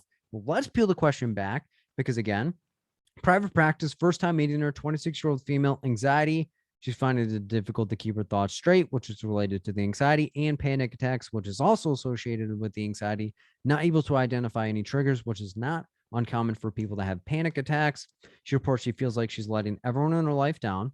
So she's like, I'm not being the best possible version of myself. And I'm comparing myself with my friends because they're doing a lot better things than I am. And I'm feeling inferior within the situation. So now we have to ask ourselves, if somebody feels like they're letting other people down in their life, they are comparing themselves to other people in standards that the other friends and people have in their life, as well as feeling inferior, are they lacking identity, or do they already have a template of where they would like to go? So for that reason, we're going to rule out A. And you may be wondering, well, Phil, how's she aware of her identity? Well, she says, I'm letting everyone in my life down. So she has a standard of where she sees herself going and what other people have told her that she should be doing. So she's not confused of where she wants to go, because she's also comparing herself with her friends and saying, I'm not doing enough. They're better than me. And I should be doing more that I haven't been. And she says she feels inferior. So generativity versus stagnation is generativity. You're going to generate more for the next generation. Stagnation, you feel like you're not doing enough and that you're not living up to your expectations. So since she feels like she's letting everyone down, she's not lacking identity or being confused to where she wants to go. She already has an idea of where she thinks that she should be and that she's not executing on all cylinders in order to accomplish her particular goal. So the correct answer here is going to be D, generativity versus stagnation. A is going to be incorrect because she feels like she's letting everyone down and comparing herself and feeling inferior. So she already has an identity or a template of where she thinks that she needs to be. Identity versus role confusion. She wouldn't have any identity or have any idea of where she would like to go in the future. B is incorrect because trust versus mistrust. She would be wondering if she can count on the people in her life to support her or help generate things within her situation, which is not where she's particularly going at this moment. C is incorrect. Intimacy versus isolation. Intimacy is where she would be seeking out intimate relationships or connections outside of her family. But in the question, it says that she already has friends, but she's not feeling connected because she feels inferior. And she's not isolating from the friends because she feels inferior. She would just like to identify ways to improve her situation. So the correct answer here is D, generativity versus stagnation, because she's looking to generate more for the next generation, but she feels stagnant based on the fact that she's not in the position of where she thinks that she should be. And again, she feels like she's letting people down. So she has that idea of where she thinks that she should be. She's comparing herself to other people that she feels they're killing the game and she's feeling inferior. So the correct answer here is D, generativity versus stagnation. That's how we'd look at that question in particular.